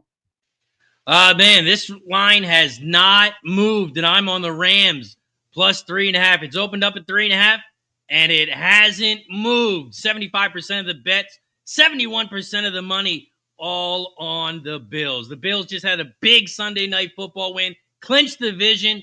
But now they got to travel west, my friends. The Rams, they're in a must-win game here. They are 1 game back from the top spot in their division, and those 2 teams play each other. So, one of those teams are going to win. One of those teams are going to lose, so this is a must-win for the Rams. The Rams, they are 5-2 straight up their last 7, 7-3 straight up their last 10 home games. The Rams are starting to get healthier and healthier every week. And if you look at the money line, I know the line hasn't moved on the spread, but the money line has. The Bills' money line opened up at -200. It's now down to -185, and the public's hammering the Bills. The Bills, this is just a bad spot, letdown spot for me. I think the Bills, if they do win, it's going to be by 3, but I think the Rams have a good chance to upset. I got the Rams plus 3.5, -105. You got it locked in. Now, with the line movement, though, as we talked about all through Tuesday, this has moved in the Rams' direction. You know, this was 4.5 on Tuesday night when we did our show, and it was just the regular 4.5. Wasn't even juiced to the Rams. This has been with everybody on the Bills. This has moved a full point towards the Rams. And not only that, if you want the Bills right now -3.5, they'll give it to you with no vig. Get that at plus 100 right now. So we can get you that plus 3.5 -108 here. Great to see Omar Gaudet rocking with us from France. Great to see you. Let's move on to the next spot on the board. This was great to see. I can break down psychologically, but I won't. This whole thing to me was Trent Williams going to come into the facility for the San Francisco 49ers? Raiders next game, Bears, Niners. Was Trent Williams going to come into the facility, after the death of his child? San Francisco is dealing with a lot here. Charvarius Ward also is going through the death of a child that had heart issues, had a bunch of medical issues. It doesn't make it any easier. And Charvarius Ward is going to play. Trent Williams is not going to play. And I went and I have beat writers and friends for the San Francisco team that I've connected with over the last 10 years. And I checked in with them, and they said clearly the focus is on the Rams on Thursday, player personnel wise. They play the Rams on Thursday night. It's a huge, huge game. The 49ers believe that if they can possibly win this game, but even if they lose this game, they can still win the division in their thoughts if they can sweep the board in division here. So Drake Greenlaw, we thought, could come back. He's coming back Thursday against the Rams. Talanoa Hufanga, though, looks like he may play today. Trent Williams is not back, and Nick Bosa is out. Aaron Banks with a concussion looks like he will play. Roshan Johnson is out here, and so we think that DeAndre Swift is going to play. DJ Moore going to play here as well. Let's get into the line history here for this one. And when that information finally came in, I moved on the Bears. It was yesterday morning when there's no doubt that Greenlaw was not going to come back. Right now, these are 3s on the board, 3s at plus money for the Bears. You can still get a 3.5 if you pay for it. This has come all the way back, at least at some of the offshores. I guess it was 3. The look ahead was 6. Of course, that was crazy after the injuries to CMC Music Factory and Jordan Mason. When we get to the cash flow here for this Niners spot, we have just 20% of the tickets, 25% of the cash on the under. And on the point spread here, we have 66% of the tickets, 60% cash on the Chicago Bears. Take it away for us here, Razor. This one is pretty easy for me. I love backing a team who has just fired their coach, and that is exactly what the Bears did. After that embarrassing joke of a play call on Thanksgiving against the Lions. This line opened up at 5.5, dropped to 4.5, down to 4. It's now 3. The Bears, man, they're playing close games. They lost their last 3 games by 3. They lost their 3 in overtime, and then they lost by 1. So these teams are keeping it close. But the Bears, it's all about the coach here getting fired. Players, they don't like the coach. They want that coach to look bad, so they're going to try a little bit harder here. And if they did like the coach, players don't want to make themselves look bad. You fire the coach and you still lose. That's not good for the Bears. So I think the Bears keep this one close, and I think the Bears can win this one outright. The Bears are 4-1 straight up their last 5 versus the NFC West and 4-1 against the spread. They're also 4-1 straight up their last 5 week 14 games, 4-1 against the spread, 6-1 against the spread as well, their last 7. 49ers not playing the best football. A lot of injuries this year. They are 1-4 against the spread their last 5, 4-12 against the spread their last 16. You think the 49ers are at home? They get an advantage? No. They are 3-10 against the spread their last 13 at home. They are also 2-9 against the spread versus the NFC, 0-6 against the spread their last 6 versus the NFC, which is the best division in football. They are also 4-10 against the spread. Their last 14 as a favorite, and they are right now -3. Don't want to say it, but I have to. I don't even know what the fuck it means. But bear down! I'm on the Lions. The Bears +3. Bears +3. Aubrey Travis said, I thought Razor hated the Bears this whole time. He does. He just loves money. Let's move on to the next one on the board. We gave you that +3 at +102. Next one on the board for Razor is our Sunday Nighter, which, Razor, I hope you can join us for. This is big. I'm looking forward to hear your breakdown here. Chargers, Chiefs. Chiefs have not covered 6 in a row. And Troy's been fading them on all 6. I faded them on 4 of the 6. All those times there was, 20% of the cash. And then last week you had 20% cash and tickets fading them. And last week you had 50. This week the public is fading the Chiefs. Let's go to the spread here. You can get these Chargers. They opened up at +3.5 at a pick'em and then moved to 4. Again, that line it was 7.5 when these teams met in LA. I thought it was an overreaction. When we get to the cash flow here, 40% of the tickets are on the Chiefs, 42% of the cash is on the Chiefs. And when we get to the total, 86% of tickets and 83% cash is on the over. I was hoping that you would just be on the under so we could use your catchphrase all night long, but that's not the case. Take it away, Razor, Chargers, Chiefs. I do like the under, and I think I will be making a bet on that. But right now, the only bet I'm on is the Chargers +4. This line and game sets up exactly like the Lions and Packers game on Thursday night. The Chiefs, they are winning, but they're not covering big numbers over a field goal. They won by 2. They won by 3. They lost by 9. They won by 2, and then they had to win 6 in overtime in their last 6 games. The Chiefs, they're 6-0 at home. They went to the Chargers just like the Lions went to Green Bay, and they won. The Chiefs won 17-10 on the road as a 7.5-point favorite.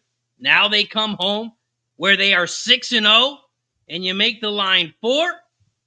Not me. I'm not falling for the bait. Chargers, they're 5-1 their last 6 straight up, 5-1 against the spread their last 6. They're also 4-1 straight up against the spread as well their last 5 versus the AFC. They are 16-5 against the spread their last 21. Week 14 games and 14-4 straight up their last 18. They're also 5-2 against the spread their last 7 when on the road. And on the opposite, we all know the Chiefs are not covering spreads. 0-6 against the spread their last 16. 1-4 against the spread their last 5 home games. 0-5-1 against the spread their last 6 versus the AFC. And when they're a favorite, which they are -4, 1-5 against the spread their last 6 when they are a favorite. Also, that good old money line bet. You know the Chiefs are going to be hammered in the money line parlay bets. That line is dropped. Money line -278. It is now -200. 75% of the bets, 61% of the money line on those Chiefs. I'm on the Chargers here. Give me the +4. If Chiefs win, it's going to be by a late field goal like Clint said. The refs, they're going to give them that late field goal. Chiefs win by 3. I'll take the +4. Chargers +4, -107 for Razor Sharp picks. Final spots are Monday Nighter here. Orlando Brown Jr. out. Sheldon Rankins out. So so big boys on each side of the line out for the Bengals. For the Cowboys, Zach Martin is out. We thought he was going to be in, and Tyler Guyton is the one that looks like he's going to be in. Trayvon Diggs will be in, though. That's a big, big deal. Let's get into line history. Last spot on the board for Razor, our Monday Nighter. This has moved from 6.5 at some books. This moved from 6 to 5.5. There are 5s on the board at some books, but this line moving towards the Dallas Cowboys. Troy bullish on the Dallas Cowboys. This total at 49.5. It opened up at 47.5, and it got up to 50.5 before it started dropping. Take it away, Razor. Last spot on the board, our Monday Nighter, Bengals Cowboys. Bengals Cowboys Monday night. First, let me do something real quick. The Bengals, a big favorite on the road? That's funny, Jimmy. Give me Dallas +5.5. Big reverse line movement on this one. Bengals opened up at -6.5. They dropped to 6. They're down to 5.5. 73% of the bets, 80% of the money, all on those Bengals. The Bengals, they are 1-4 straight up their last 5. They are 1-4 straight up their last 5 versus the NFC East. and 1-4 against the spread. They're also 2-5 straight up their last 7 Week 14 games and 9-23 straight up their last 32. They are also 3-7 straight up on Monday night games. You think they get up for these games? Not the Bengals. 3-7 straight up their last 10. They're also 1-4 straight up their last 5 road Monday games and 1-9 straight up their last 10 road Monday games. They are 3-10 against the spread their last 13 Monday road games. In Dallas, they've won 2 in a row. They're getting a little bit better. They are 4-1 straight up their last 5 versus the AFC North and 11-4 straight up their last 15. They are also 23-8 straight up their last 31 December games, 8-3 against the spread their last 11 Monday night games. I'm on Dallas plus 5.5, and that's going to be the Razor's Edge Gambler's First Glance play of the day for Monday night. Also, the Rams today plus 3.5. That was today's Gambler's First Glance.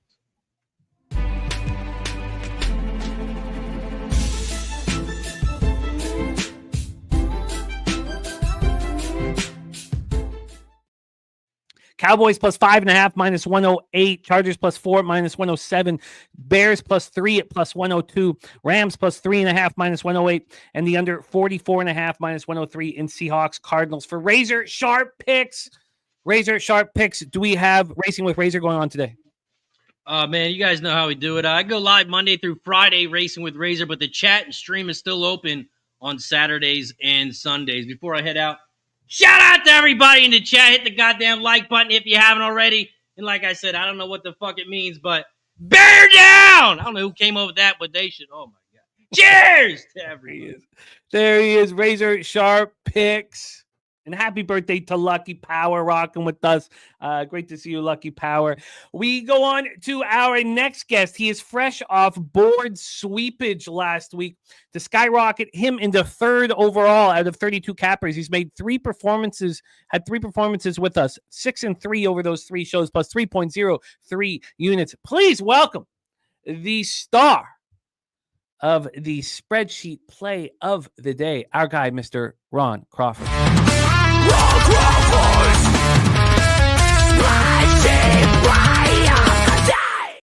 Ron, my man, how are you? What's going on, Jimmy? How you doing? I'm doing better now that you are rocking with us, my man. Excellent work last week. Board sweepage. Had to bring you back immediately. And you start here with Browns Steelers, Acrisure Stadium in Pittsburgh, Pennsylvania. George Pickens was a late addition to the injury report this week with a hamstring injury listed as questionable. He's now out. Montravius Adams also out. We also have from the Browns, Cedric Tillman out. Jedrick Wills, of course, he's been out a lot. He's out as well. Maurice Hurst, defensive tackle, out. And so is defensive end Sam Kamara out. Let's get into the line history here. 49 Fahrenheit, sunny, 11 miles per hour in Pittsburgh. We haven't talked about this game yet. We have right now this line moving towards Cleveland. Cleveland right now plus 6.5 minus 113. They opened up at plus 7 at minus 114. And from a total perspective here, we have a 43 minus 111. This has dropped a point here overall, but it hasn't dropped that much since the Pickens. Oh, no, it has dropped since the Pickens announcement. So we've come down from 44.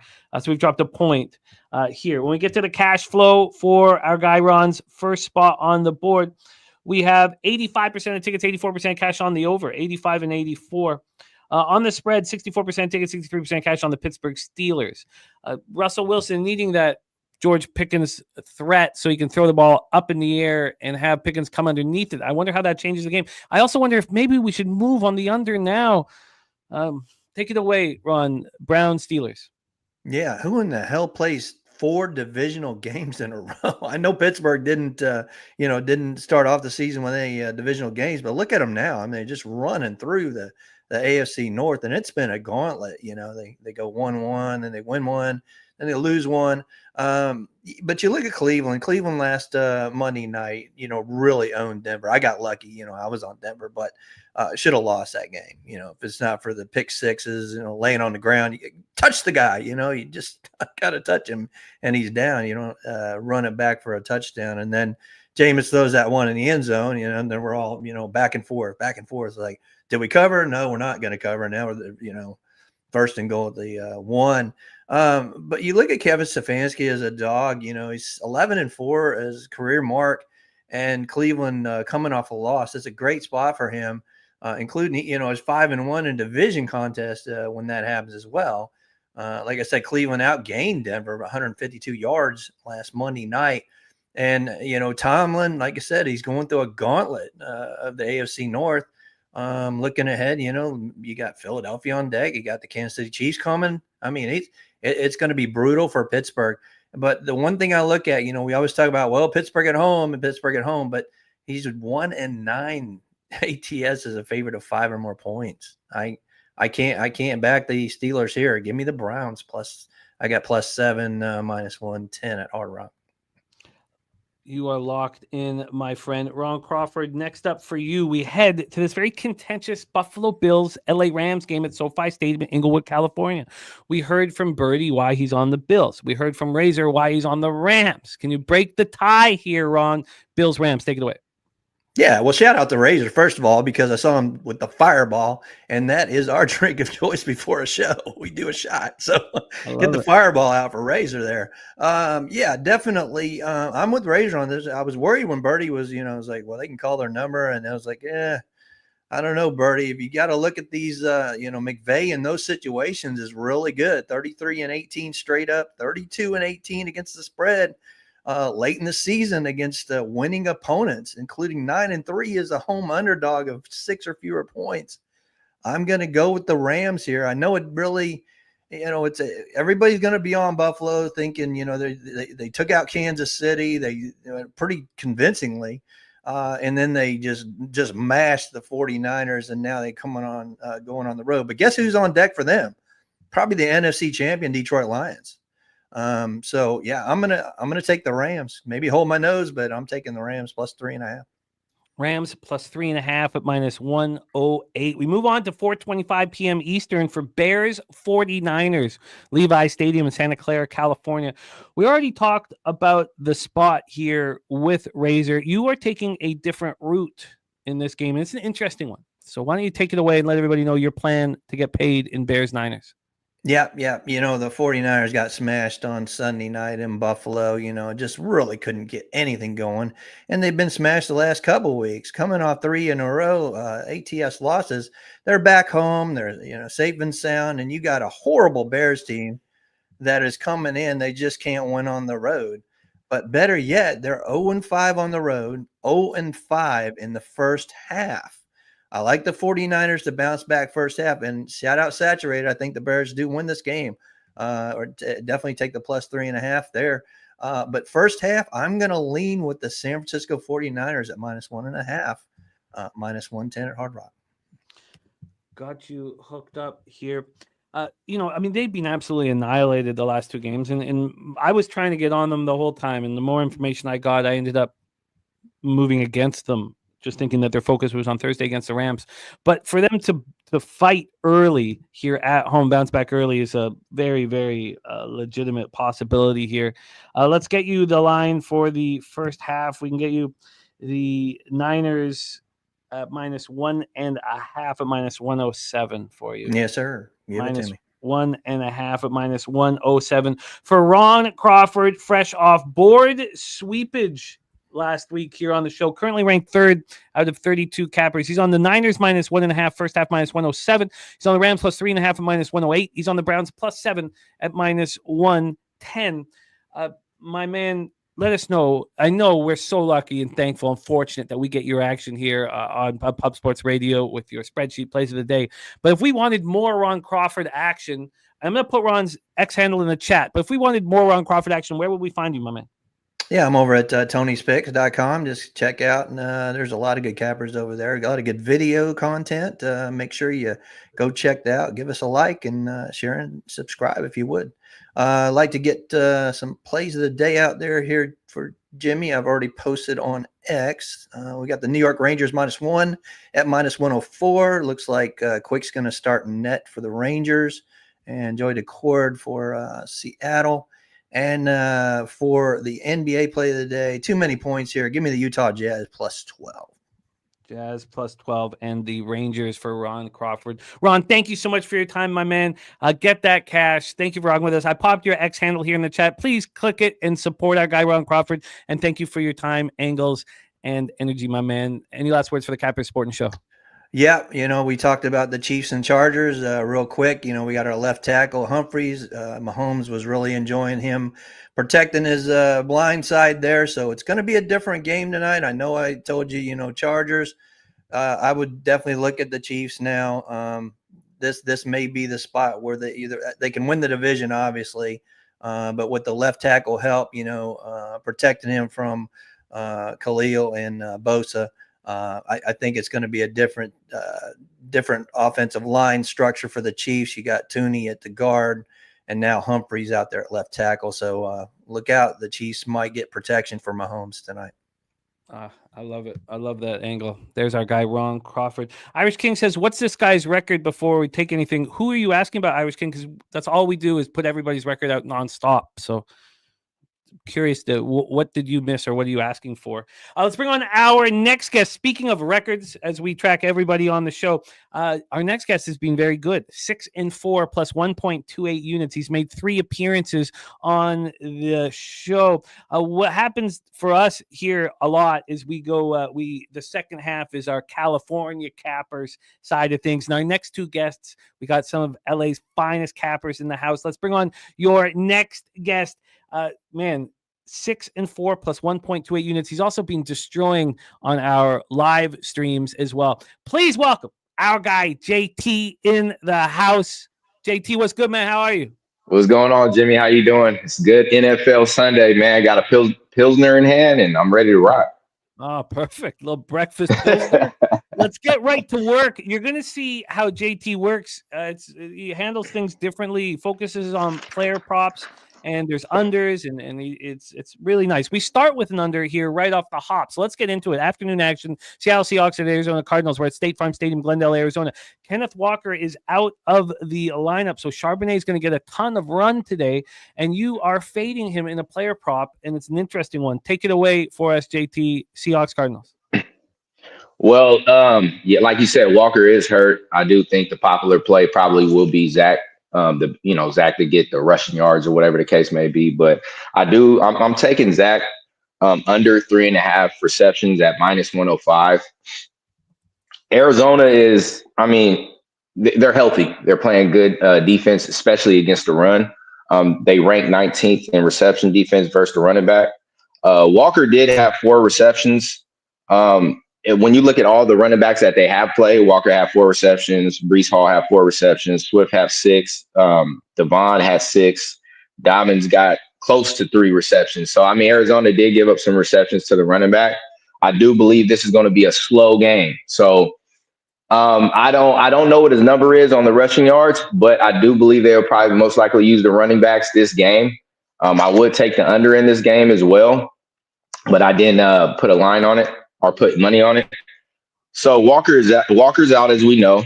Zach, he will get the attention, obviously. For this season, he's at 17%, hitting that under 3.5 receptions. He had only 2 receptions in the preseason and 0 receptions in the regular season versus Arizona. Last game against Arizona, like I said, Walker had 4 receptions for 52 yards. So, with the numbers is what I'm looking at. I'm going to just take that under 3.5 receptions for Zach at 105. Zach Charbonnet under 3.5 receptions at -105. Let's roll on to the next spot on the board for our guy, JT. That is Bears 49ers, Levi Stadium, Santa Clara, California. We talked a lot about this game. Nobody has your angle, and this angle makes sense. So take it away for us, Bears, Niners. I don't really have much notes on this game. Bears and Niners, right? There's a lot going on with the Niners. You had Razor just on the show, or just a few guests before. He was talking about how there was deaths on the team or whatever with kids and things of that nature. I don't know what's going on also in the locker room. But when I'm taking Kittle, I'm taking action on him. I'm taking the over 53.5 reception yards or receiving yards at -115. I don't know, man. Like, that is my team. I'm a Niner fan, but I just feel like he's been getting looks even more. Kittle was hitting 70% over that number, the 6 out of 7 games. Chicago ranks 10th in pass yards and 19th versus the tight end.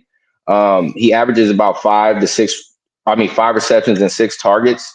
His longest reception this season has been 26 yards. I mean, that would be nice to get something like that in this game. Just one cool, reception, 30-yard gain or whatever, and then just chip away the rest of the game. And both teams played decent in the pass defense. I don't really look at this game as a blowout. I think there's going to be good defenses. I believe the tight ends will be used probably even on the other side of the team, with Bears as well. I was looking at over there as well. But I'm taking Kittle, man, over 53.5 receiving yards at -115. You are locked in here. Kittle. Kittle. Over 53.5 receiving yards at -115. Final spot on the board for JT is our Monday night.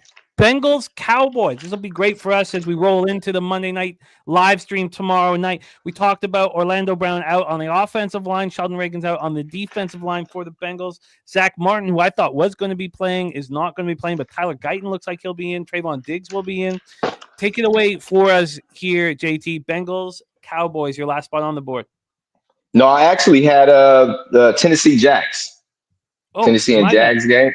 No, it's fine. And then also I added a game that it will be okay. I added the Atlanta game as well. Okay, of course. Sorry, my bad. Let me No, it's fine. It's all good, Jimmy. Okay. I Tony the Pollard. Yep. Oh yeah, God, no, it's my fault, man. That's my fault. No, it's all good, bro. It's all good. You're a busy man. In my head, when I close my eyes, Tony Pollard has the ball in the Cowboys uniform. Right. That's all my fault. Let's move over bro. to Jaguars, Titans, and I apologize. Take it away for your player prop. No, it's fine, Jimmy. I took Pollard right off the back. I took his anytime touchdown at -121. Jacksonville ranks 29th in red zone defense. They also rank 25th in rush TDs, 27th in rush attempts, 23rd in rush yards allowed. They're 4 out of the last 5 games. When it comes to the running back touchdowns, you have Mixon that had 1 touchdown, Montgomery with 2 touchdowns, Barkley with 1, Jacobs with 2. And, versus the running back, I'm sorry about that. I already said it. That Pollard only has 4 rush TDs this season. 3 of them has been away. They're playing away today. And 1 of them has been at home. He has no TDs against the Jags. I think the last time he has faced them is when he was with the Cowboys, Jim. This season, he has a total of 22 red zone rush attempts, so he is touching the ball. He is seeing some type of action. Red zone share is at 57.9%, but Pollard's a strong running back, so I'm really confident when it gets in the red zone that they will give him those touches to go right through the Jags. Come on, Jags, like I said, ranked 29th in red zone defense and also 25th in rush TDs. And he also averages two pass touches, red zone targets in the game. So I do think he'll get some action here. I'm not really afraid of the Jags. Again, Tennessee can go anywhere, Ridley, the whole 9, and maybe he won't get no touches because it's not like the Jaguars are going to be really stopping too much. But if I can just get that red zone look, let him get that touch, let me get that anytime touchdown at -121. Locked in Pollard, anytime touchdown at -121. And then you want to move to the Falcons-Vikings game for an addition? Yes, I took Bijan Robinson, but I added that late, so I didn't get a chance to send it over. Yeah, so I took Bijan over 27.5 receiving yards at -115. He's 7-3 hitting over the number in the last 10 games. Head-to-head, he's only had 8 yards, but that was last year. He's 3-2 hitting over the number on the road. And he also averages 4 targets and 4 receptions a game. His average yard per reception, I think per reception, he's getting like 8 yards, so that's pretty good. Atlanta passes 50% of the time. And I'm looking at it like this, Kirk Cousins do like to throw short passes. He's really not a big, deep threat quarterback, right? Drake London, all these other guys are going to be getting the attention, I believe, in the secondary. And Bijan Robinson's, he's that type of running back that comes out the backfield and he gets his touches off those receptions. I think it will play a big part this game. Minnesota ranks 28th in pass completions, 26th in pass yards. They rank 4th in sacks. So again, like I said, they will be most likely probably getting inside and putting pressure on Kirk, and Kirk will probably just have to get the ball out quick to Bijan and let me get those yards, Swift for Chicago. Out of all the running backs that Minnesota have faced in the last few games, Swift had 3 receptions with 35 yards. He was the only running back that really showcased over that number. Every other running back has fell short. You got Connor and you got Pollard, but those are not those type of running backs that come out the backfield and, you're going to go to them or check down and hope they get all these yards after catch. Pat Jones, the outside linebacker, is questionable. Now, I haven't checked up on the linebackers for Minnesota to see who is active, but Pat Jones is out. Questionable. You have Ivan Pace, another linebacker that's on injury reserve, and you have Hinkle, that's also another linebacker that's questionable. So they do have banged up linebackers. And if Bijan can just find those holes, if they don't play, then hopefully I can just get that over 27.5 at -115. You are locked in here. Another big part of that is Flores puts so much pressure. There's so much pressure on the quarterback. So you're going to need to dump off often. I like this look a lot. I think it makes a ton of sense. Was that 21.5? No, I got the over 27.5 at -115. Yeah, no, it's me. I misheard I got it late. Also, super true story. I misspoke that I was looking at Mike Edwards, the safety that's out for the Bucs, and I accidentally said Evans. So I misspoke there. Super true story. We have our guy JT locked in. Bijan Robinson over 27.5 receiving yards -115. Tony Pollard anytime touchdown at -121. George Kittle over 53.5 receiving yards -115, and Zach Charbonnet under 3.5 receptions at -105. Our guy JT 6-4 plus 1.28 units here on our show, and just continues to deliver also on our live streams. I'm gonna pop his X handle here in the chat. Support our guy JT, and JT in 2 weeks. I'll be over there at Guillermo's house having drinks, so we're gonna. Oh, really? Yeah, I'll be in LA for Christmas, so 10 days. I get 10 days in LA. So there is our guy's Twitter handle. Please support JT. JT, I'll be buying you a beverage here in 2 weeks, man. We'll be sitting somewhere and drinking some breakfast as well. Thank you for rocking with us, JT. Any last words for the Cappers supporting the show? Man, I want everybody to cash. Appreciate everybody's support, especially yours, Jimmy. Let's get this money, man. Let's go. Our guy, JT. Bet with JT is the X handle. Please support it. We stay in Cali. We head over to Arcadia, California, home of the Great Race Place, and the home of our next capper, who is winning our NFL Cappers contest for the 2nd year in a row. He's only been in it for 2 years. Nobody's ever been ahead of this guy. So we need to have him on the show. He's been with us on week 8 and week 11 so far this year, 3-3 plus 0.16 units. Please welcome our guy, Mr. Guillermo Zertucci, to the show. G, how are you, my man? I'm great, Jimmy. Thanks for having me back. Oh, our pleasure. Our pleasure, G. Let's get right to work. We start in Let's get to work. Yeah, we start with Brown Steelers. Okay. At Acrisure Stadium in Pittsburgh, Pennsylvania. We have heard that Pickens is out. I just got that alert this morning. Yeah, the line's not really moving too far, but take it away. What is your plan of attack here for Brown Steelers? Well, I'm on Pittsburgh. I'm a little bit of the revenge factor from that game in the snow a couple weeks ago. Also, like Pittsburgh, 6-1 last 7 against the spread. Last 11 and 2 against the spread. Cleveland 1-4 last 5 against the spread versus Pittsburgh on road. So I'm definitely leaning on Pittsburgh this week. Hate to go against Crawford, but yeah, got to do it. Yeah, I mean, to answer back from the loss of the Browns, Right. This one's tough. In my pool, even in my pool, I've switched back and forth, and I don't try not to ever do that. But this is a tough one. We do have 6s on the board now with the news of Pickens being out. We can get you the -6 down to -108. So we'll get you that -6 at -108 Let's here do that for Pittsburgh. And Cleveland coming off a short week too, so Monday night game. So I feel comfortable with Pittsburgh. I get it. -6 and -108, and these are all Cappers contest picks as well. Correct. All 3 games.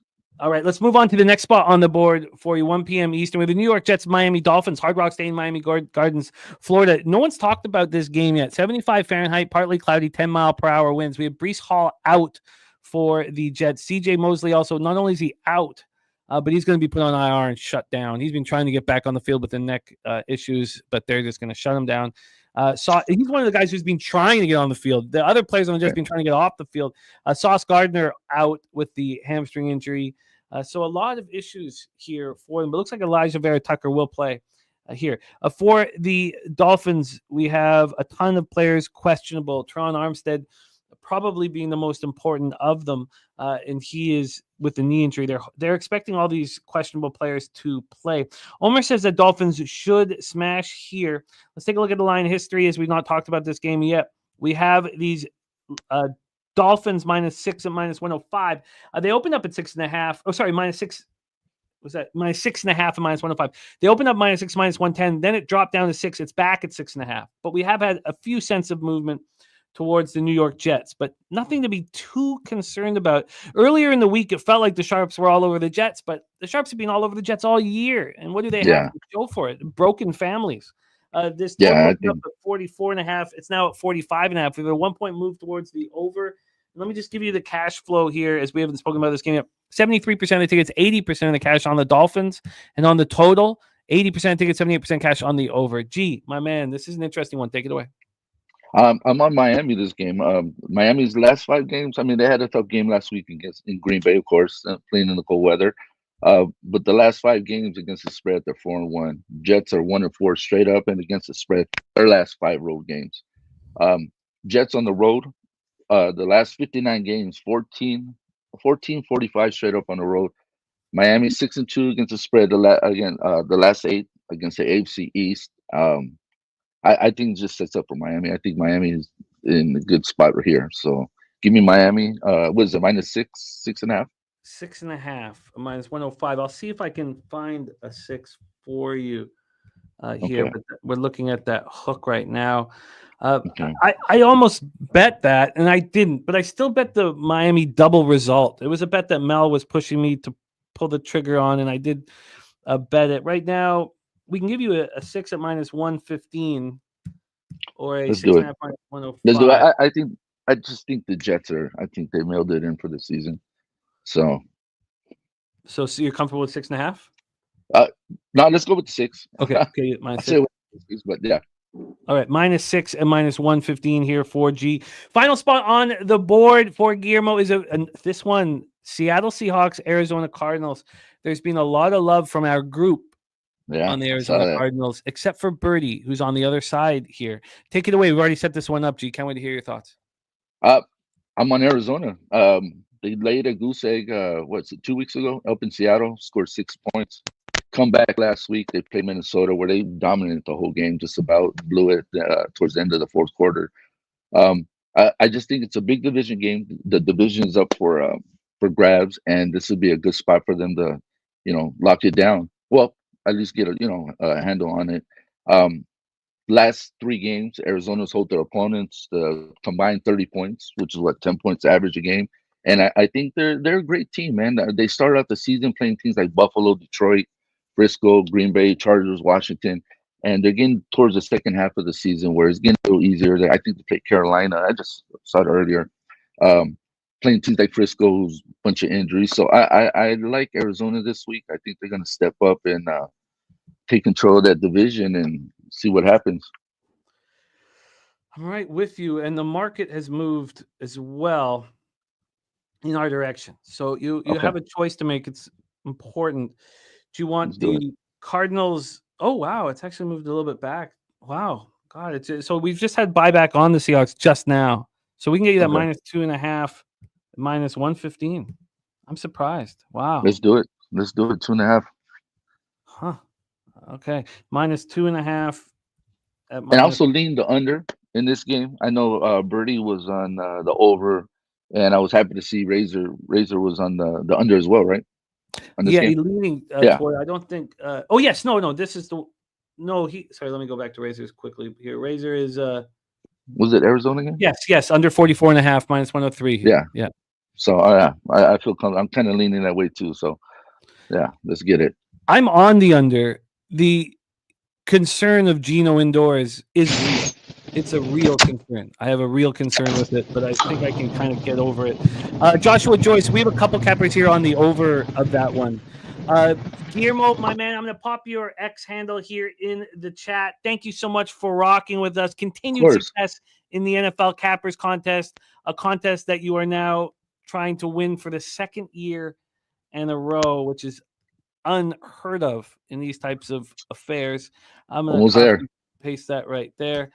Please hit our guy Guillermo. And just before you go, as always, can we get a quick Elijah Zertucci update? Oh man! So he texted me last night. They were supposed to port in Guam, but things aren't looking good over there right now. In South Asia, I guess China and Taiwan are really starting. China's really starting to poke at Taiwan, so they had to skip that port because apparently, what Eli texted me, he said they were in range of their missiles, China's missiles, one of the most destructive missiles they have. So they skipped Guam and they're heading out to Malaysia now. Okay. They're doing good. He says, no, they're running out of food because they couldn't port. So now it's extended another couple of weeks. So keep them in your prayers. Keep everyone on that ship in the prayers, and everything will be all right. So, but he's good. He's good spirits. So good spirits. Well, we will keep him in our prayers. Thoughts for Absolutely. our guy Appreciate you guys. Zertucci. Still waiting for that big first landing spot for them to regroup. So that will be in Malaysia. Thank you so much, G. Amazing. Hopefully you can jump on with us on any of these live streams tonight and tomorrow night. I'll send you a text. Beautiful. All right. Appreciate it. There's our guy, Guillermo Zertucci, in the house, our leader of our Cappers Contest show. We roll on our next guest coming to us from Houston, Texas. We got back-to-back Cappers joining us from Houston, Texas. Our first guest, and they are dominating here on the NFL Pub Hub this year. Our first guest ranked 4th out of 32 Cappers, 36 and 33, plus 2.82 units on the show. That's over an 8-show sample size. Please welcome our guy and yours, LJ from H-Town. LJ, what's good, man? How are you? How we doing, Jimmy? Happy Sunday morning football to you. As you know, I only picked one game today, Jimmy. Only game I need. I got my beer. I'm ready to kick back and make some money. I love all this breakfast boozing on the show today. Let's roll, my friend. You are focusing on one game and one game only. It was the game that we started with, the Carolina Panthers at Philadelphia Eagles. We started with Birdie. Birdie said that all of his colleagues, all these sharps, everybody on the Eagles, except for myself and Birdie, we are both on the Carolina Panthers here. This line's moving briskly towards the Philadelphia Eagles. For those of you guys that missed that opening spot, Jadeveon Clowney is out for the Panthers. So is Jalen Coker. But Jatavian Sanders could be on that field today, 2 weeks after the neck injury. I mean, there's so much I like about this Panther squad. And this, the Eagles, after beating the Ravens, are they ready to smash and grab here? Let's get into the line history one more time for you guys in case you guys missed it. We have right now the Eagles at -14 at -106. This has come up from 13, but it did go to 12.5 early in the week. It never really went to 12.5 here at this offshore, sitting at right now at 14. And from a total side of things here, we have a 45. It's -116 to the under. So we've got 8 cents of movement to the under. Jay's final take says Panthers team total over. Thoughts. We'll hear how our guy LJ is going to bet this one, but I'm not certain it's going to be a really high scoring game. I didn't want to put myself in peril in case the Panthers can cover in a lower scoring game. I certainly thought about the bet, Jay, and I have not moved, and I'm not going to move on it. Also, I did just add the under 43 in Steelers Browns. I did move on that as my only in-show edition here. Take it away for us, LJ. 10 bets I'm ready to write, my friend. Star of the Raw Words podcast. Take it away, my man. Yeah, Jimmy. I hear you and Birdie talking about how Carolina has been playing so well these last 4 games, and I'm not buying it, Jimmy, simply because this spot right here is for the football gods, ladies and gentlemen, simply because Carolina is on the road outside of their division versus the NFC, which they have had major trouble against, Jimmy. Now, 5 games Bryce Young has played in that situation. They're 1-4 against the spread. 4 of those teams scored 36 plus points, and he's lost by an average of 18 points in those situations. So we're talking about an Eagles team that's plus 102 point differential, which is third in the NFL, versus a team that's minus 149, worst in the NFL, Jimmy. So not to mention being outscored, out total yard gain and rush yards, Jimmy. In those games that y'all say Bryce Young has been playing well, you know, he's been outscored, got outscored in the total yards and rushing yards. So for you to do that, how am I expecting you to come in on the road versus a team that's probably the hottest team in the NFC right now and cover a minus 13.5 point spread? That the math just does not make sense, Jimmy. So for all that, I am going to smash and grab in this game because I believe the Eagles are going to destroy the Carolina Panthers. And it might not take a lot, and it might be early. So we're going to start off with the second quarter, Jimmy. Everybody knows how I track Carolina in the second quarter. They've been outscored 115-16 in the second quarter, 8 out of their last 9 road games outside of the division versus the NFC. Now, minus 3.5 second quarter, Eagles minus 125 is what I have. You probably could find a better number, but that's my first bet in this game. I think the Eagles jump on them in the second quarter because they don't score a lot in the first. I think they're last in the NFL in first quarter scoring, but I believe in the second quarter, they'll get it going. Carolina does not score in the second quarter. Their last 3 road games in the second quarter, Carolina has scored 0 points, ladies and gentlemen. So I don't see them doing anything different today. Not to mention, we're going to go to the first half, Jimmy. I got it at minus 7.5. You may can find a better number, but hey, the Carolina Panthers are 5-14 against the spread in the first half in their last 19 games, ladies and gentlemen. So mind you, the Eagles, they're 5-2 in their last 7 against the spread in the first half. So I believe they come out early, jump on Carolina. It may be just a touchdown. So, hey, they'll be up 14-0. I can live with that. Now, the team total was over 14.5 first half, Jimmy. I'm going to lay off of that because I believe it probably will land at 14. They're trying to get you on that hook because Eagles may only need 14 points to cover that first half spread. So I believe that's good money right there.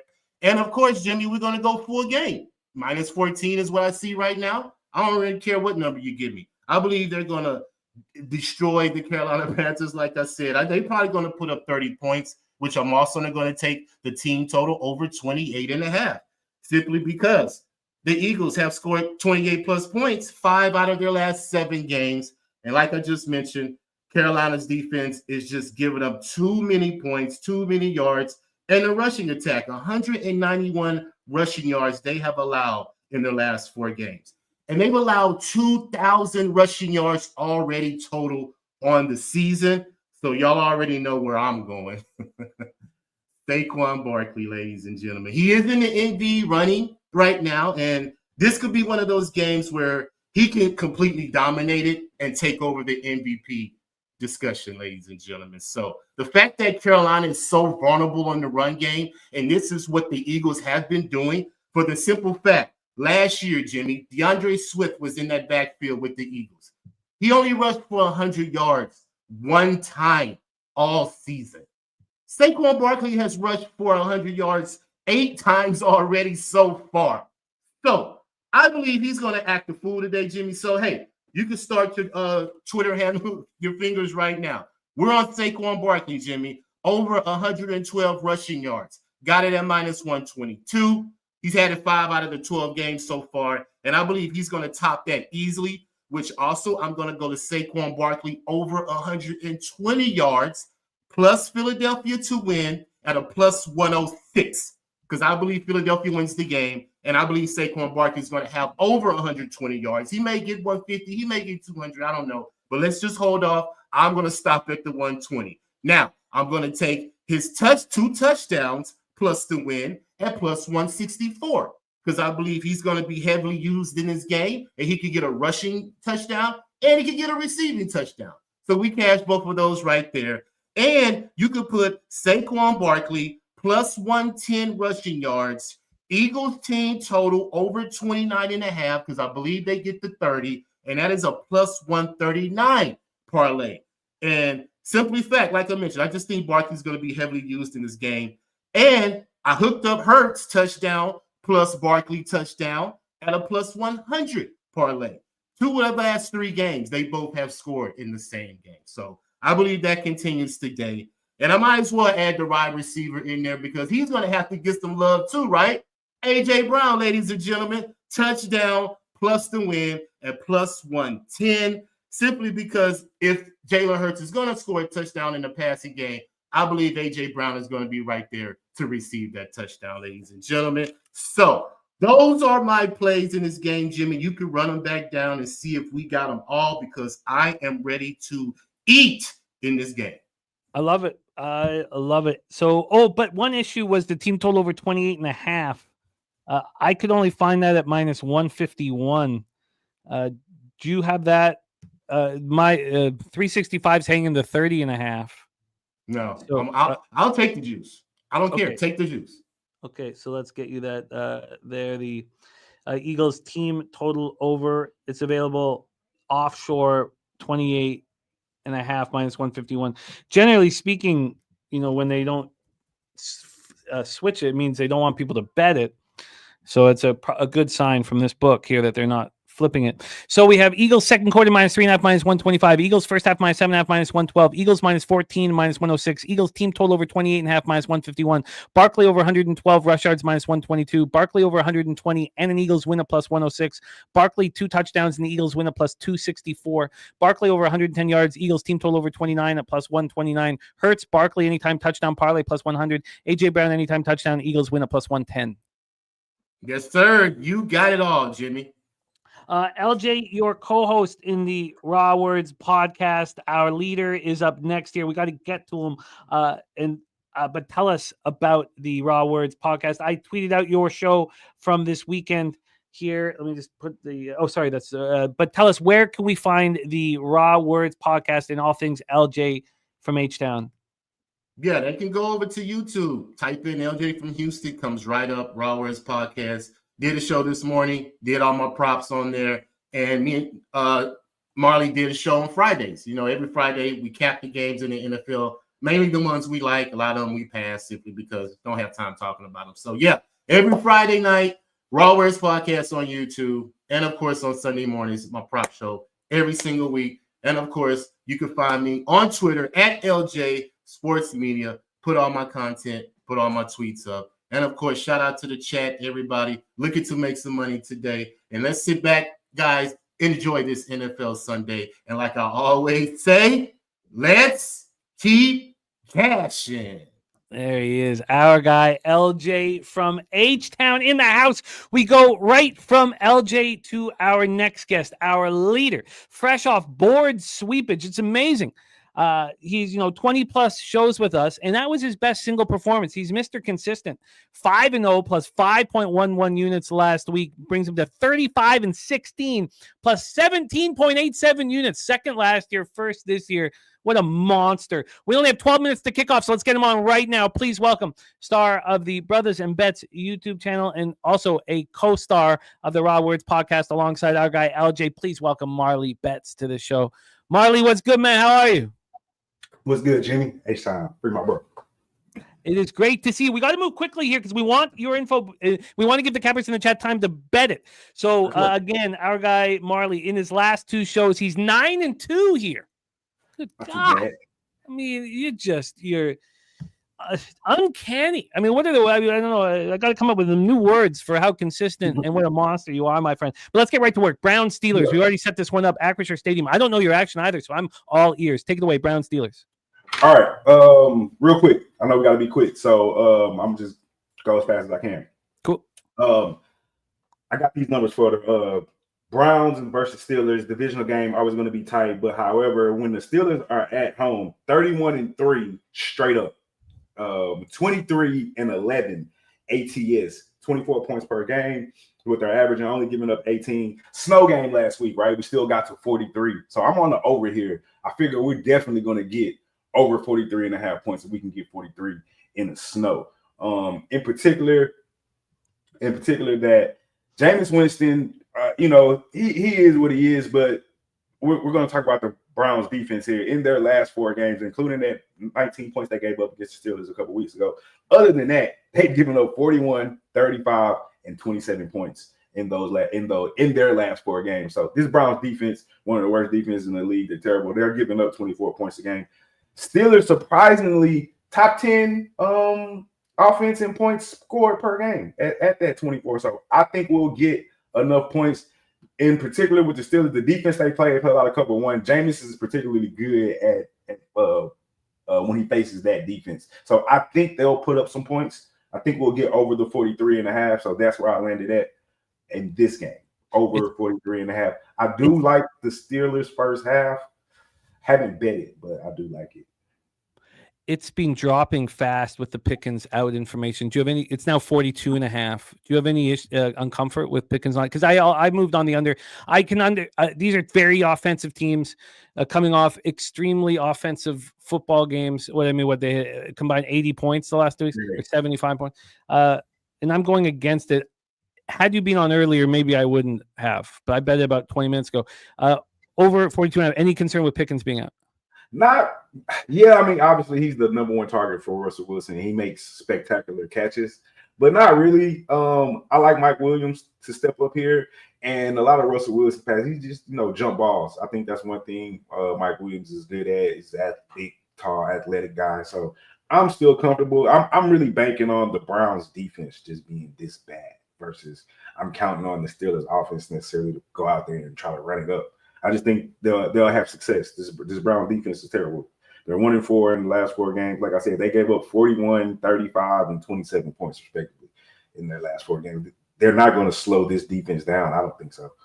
Over 42.5 for Marley to get started. Let's roll into game 2. Panthers Eagles. We've already set this one up. Take it away. Yeah, I heard LJ just now. I can't give out more numbers than he did the way he broke this game down. I'm riding with the 7.5 on the first half.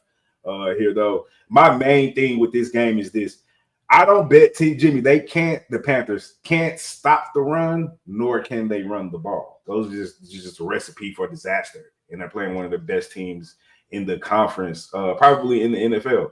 That remains to be seen, but definitely in the conference with something to still play for. It's not like the Eagles are still playing for the number 1 seed, so it's not like they don't have anything to play for. And I can definitely see Saquon having a big day. They almost average 200 yards rushing, and this team gives up 160 on the regular. So this is a recipe for disaster. Eagles first half.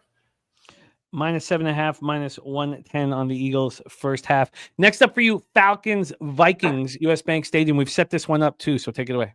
Oh yeah, man. Do we trust Kirk Cousins? I don't know. I had 7-on-7 tryouts with my boys, so I'm not sure what the other captain said earlier. But I don't trust Kirk Cousins. I don't think he's going to go out there and throw 4 interceptions again, or however many interceptions he threw in the last game. But even they're only averaging 22 points per game, and we all know Blind Forrest is about to blitz the shit out of him. Maybe he makes some plays, but he's immobile. He can't even move. He's coming off the Achilles injury, so there's no way I can trust this offense. And it's not like the Vikings. They're 24 points a game. They're only allowing 17 points a game. I don't think the Vikings are going to necessarily try to run it up. So I'm on the under here at 46. They're 4-8 to the under. Overall, I think the Falcons are 2-3 to the under on the road. They're both 4-8 to the under. Both of these teams overall, both 4-8 to the under. So yeah, I don't think neither one of these. I think we get something similar with the Chargers. I was on the under last week with the Chargers and the Falcons. I think Minnesota gives us more than 180 something yards total offense, but I just don't. I don't trust Kirk Cousins. I think he plays better than what he played last week, but I don't think he's going to do anything spectacular out there. So I'm on the under 46. Well, this one, we can get you a better number than that. We can get you 47 at -113. That's a key number. That way, yes. Okay, under 47 -113 available right now for our guy Marley. Next up, Marley, Seahawks, Cardinals. A lot of us on the Cardinals here. Birdie liking the Seahawks. A lot of us on the under here. What is your plan? Yeah, man. This is, I wish I don't like one last. It's too close to kickoff, so I understand that. I don't trust the Cardinals. I don't. It's hard to beat a team twice in the division, so I get it. I understand why everybody's on the Cardinals here. I took the Seahawks plus the 3. They absolutely own the Cardinals. A 7-3 ATS against them over the last 10 games. The defense is playing a lot better under McDonald here lately. Last 4 games, they're only allowing 3.9 yards a carry, 84 yards per game. And Kyler does absolutely terrible under pressure. We've seen it when these two teams played a couple 2-3 weeks ago. And now, we're expecting a revenge play. I get it. Seahawks road Warriors over this season. 4-1 on the road, 3-1-1 ATS on the road. Geno indoors, the weather none affected. They can't run the ball. I get it. And we're going to rely on Geno to sling it all over the place, and he's going to throw some interceptions. That's just what it is. But he's going to throw touchdowns. Obviously, that's still what he does. And I don't think that this game is going to come down to can Arizona run the ball. And with the way the Seahawks defense has been playing lately, like I said, over the last 4 games, they've allowed less than 100 yards per game. So if they keep that up, I think they win this game. But I got it at a 3. I thought that was an important number. Me and LJ talked about it on the show Friday. I said, if I can catch a 3, I'll take the 3. If it's under 3, I'll go. I'll probably stay away. But the more I look at the game, I'm probably going to sprinkle a little bit on this money line, Jimmy. I know it's tough to beat the division opponent twice, and that's the thing that's kind of keeping me back. But Seattle's been playing well, and the Cards are on a 2-game losing streak. I think they take a stranglehold of this division. It's just going to boil down to can they stop the run, which I'm going to bet that they can. So I'll take the 2.5 on. You need a 3 plus 3 minus if you 113. can give me a 3, I'll take the 3. If we can't find the 3, I'll just take the money line. I don't like 2.5. Seahawks plus 3 at minus 113. I'll take it. Cool. You are in business. Final spot on the board gives us a couple minutes here to prepare because we don't need to worry about 1 o'clock. 4:25 is the last game on Marley's card, and it's a huge one. Bills, Rams. I can't wait to hear your take. Can you tell me if the Sharps are on the Rams? I feel like this. The Sharps are all over the Rams. I felt like this when it came. The Sharps are going to be all over the Rams. I'm going against the Sharps, Jimmy. I'm all over the Bills. The Rams reek of inconsistency to me. And I can't find too many good wins on their resume. While the Bills, I don't know a lot of people don't talk about this on your show. I know we're pressed for time, so I'm Richard, but point differential. Me and LJ talk about this a lot.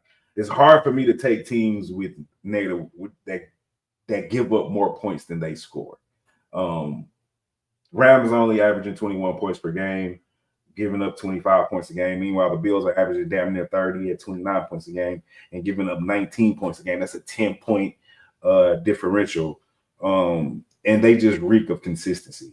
You got one inconsistent team going up against a consistent team. But 4-2, the Bills are on the road in their last 6 games. 4-2 ATS in their last 6 games. And they're on a 7-game win streak. And they are pretty much better than the Rams in every single statistical category.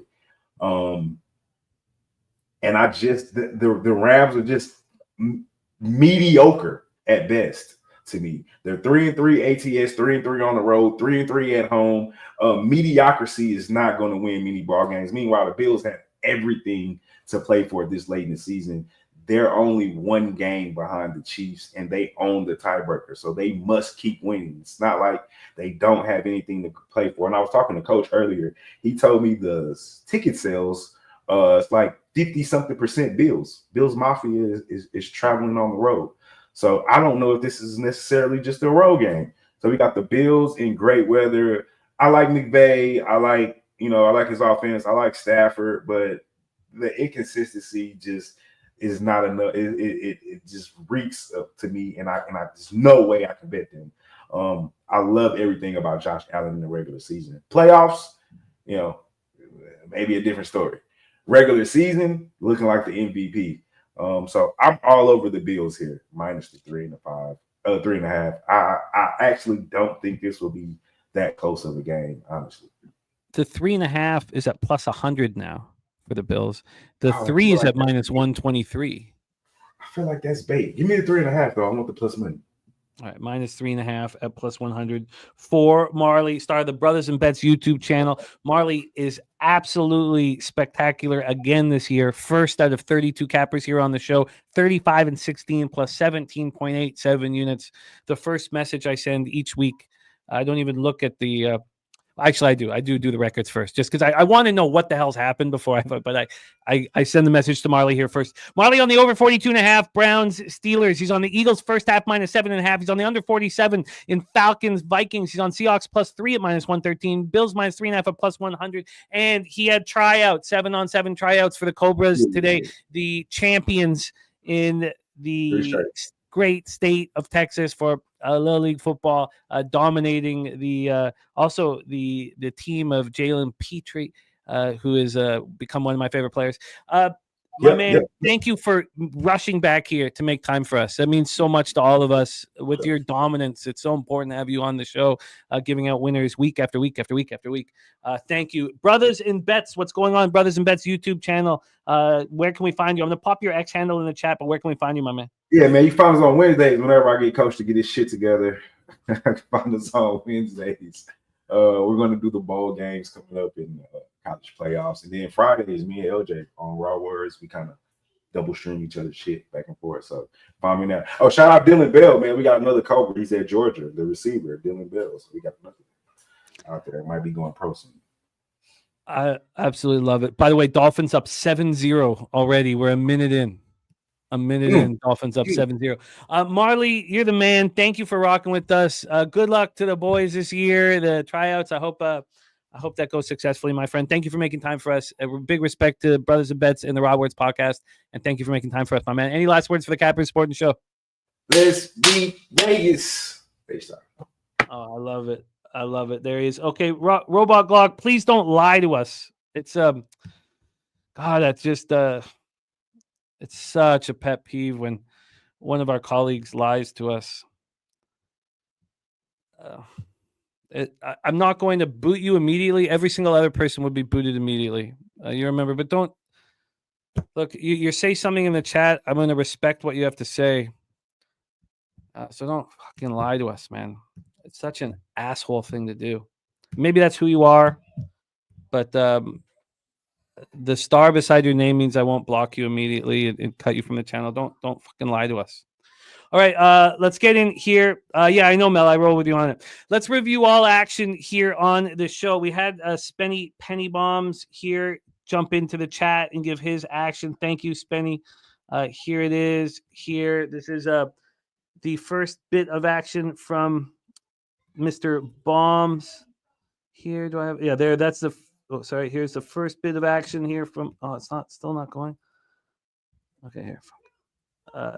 Here we go. There we go. We also have the 75 plus for Jaylen Warren, 75 plus and 80 plus as well for Jaylen Warren. Then we also have more action from Spenny. This is his final bit of action here. Get this in the chat for everybody. Lock that in. There we go. All right. It's okay, Brody. It's he is a member of the channel, so I'm trying so hard to not just react when people lie to us on the screen, because we trust what the Cappers have to say. So the lying is really gets me right in the call. But okay, let's review all action. Thank you guys for rocking with us. I know you guys want to get to the action right now, but we have a Panthers plus 14 from Birdie. He's on the Titans money line, Saints money line, parlay plus 128. The Skunt Blaster gave us his play today at Seahawks money line. We also have from Birdie a Seahawks plus 3.5, Cardinals plus 3.5, Seahawks plus 3.5, Cardinals plus 7.5, Seahawks plus 3.5, Cardinals plus a 10.5. That's the start there. And then we have the Cardinals plus 3.5, Seahawks plus 7.5, Cardinals plus 3.5, Seahawks plus 10.5, expecting a close game and expecting to get paid off it. He's on the Bills minus 3.5, minus 101. He took the alt line minus 9.5 plus 210. And then his player props: Winfield over 1.5 assists, Demario Davis over 2.5 assists, Phillips under 4.5 tackles and assists, Tyrese Knight over 2.5 assists. Nick Bolton under 7.5 tackles and assists. That's a parlay plus 220. Grant Delpit over 2.5 assists at plus 130. And Wilder receiving yards over 100 at plus 900 and over 110 at plus 1200. There's 7-point teasers here. These are Birdie's 7-point teasers. Falcons plus 13, Steelers money line, Titans plus 3.5, Seahawks plus 9.5, Bills plus 3.5, and Chiefs plus 3. Clint parlayed the Vikings and the Chiefs. He also has the Raiders-Bucs over 46.5, Kamara over 4.5 receptions, and Jackson Smith and the Jigba receiving yards ladder. Razor on the under 44.5 in Seattle, Arizona. He's on the Rams plus 3.5. He's on the Bears plus 3. He's on the Chargers plus 4 and the Cowboys plus 5.5. He also, Ron Crawford gave us plays of the day with Rangers in hockey and jazz and basketball. Ron Crawford here is on the Browns plus 7, Rams plus 3.5. The 49ers minus 1.5, first half minus 107. JT gave us Charbonnet under 3.5 receptions. Kittle over 53.5 receiving yards. Pollard anytime touchdown. And Bijan Robinson over 27.5 receiving yards. Guillermo Zertucci gave us Steelers minus 6, Miami minus 6, Arizona minus 2.5. And LJ from H-Town has moved heavily in the Eagles-Panthers game. Eagles second quarter minus 3.5. Eagles first half minus 7.5. Eagles minus 14. Eagles team total over 28.5. Barkley over 112 rushing yards. Over 120 rushing yards for Barkley, and Eagles win at plus 106. And we have Barkley 2 touchdowns, Eagles plus 264. Barkley over 110 receiving yards, Eagles team total over 29 at plus 129. Hurts, Barkley anytime touchdown plus 100. Parlay and AJ Brown anytime touchdown with the Eagles win at plus 110. Marley just gave us the over 42.5 in Cleveland, Pittsburgh. Eagles first half minus 7.5. The under 47 in Atlanta, Minnesota. Seahawks plus 3. Bills minus 3.5 at plus 100.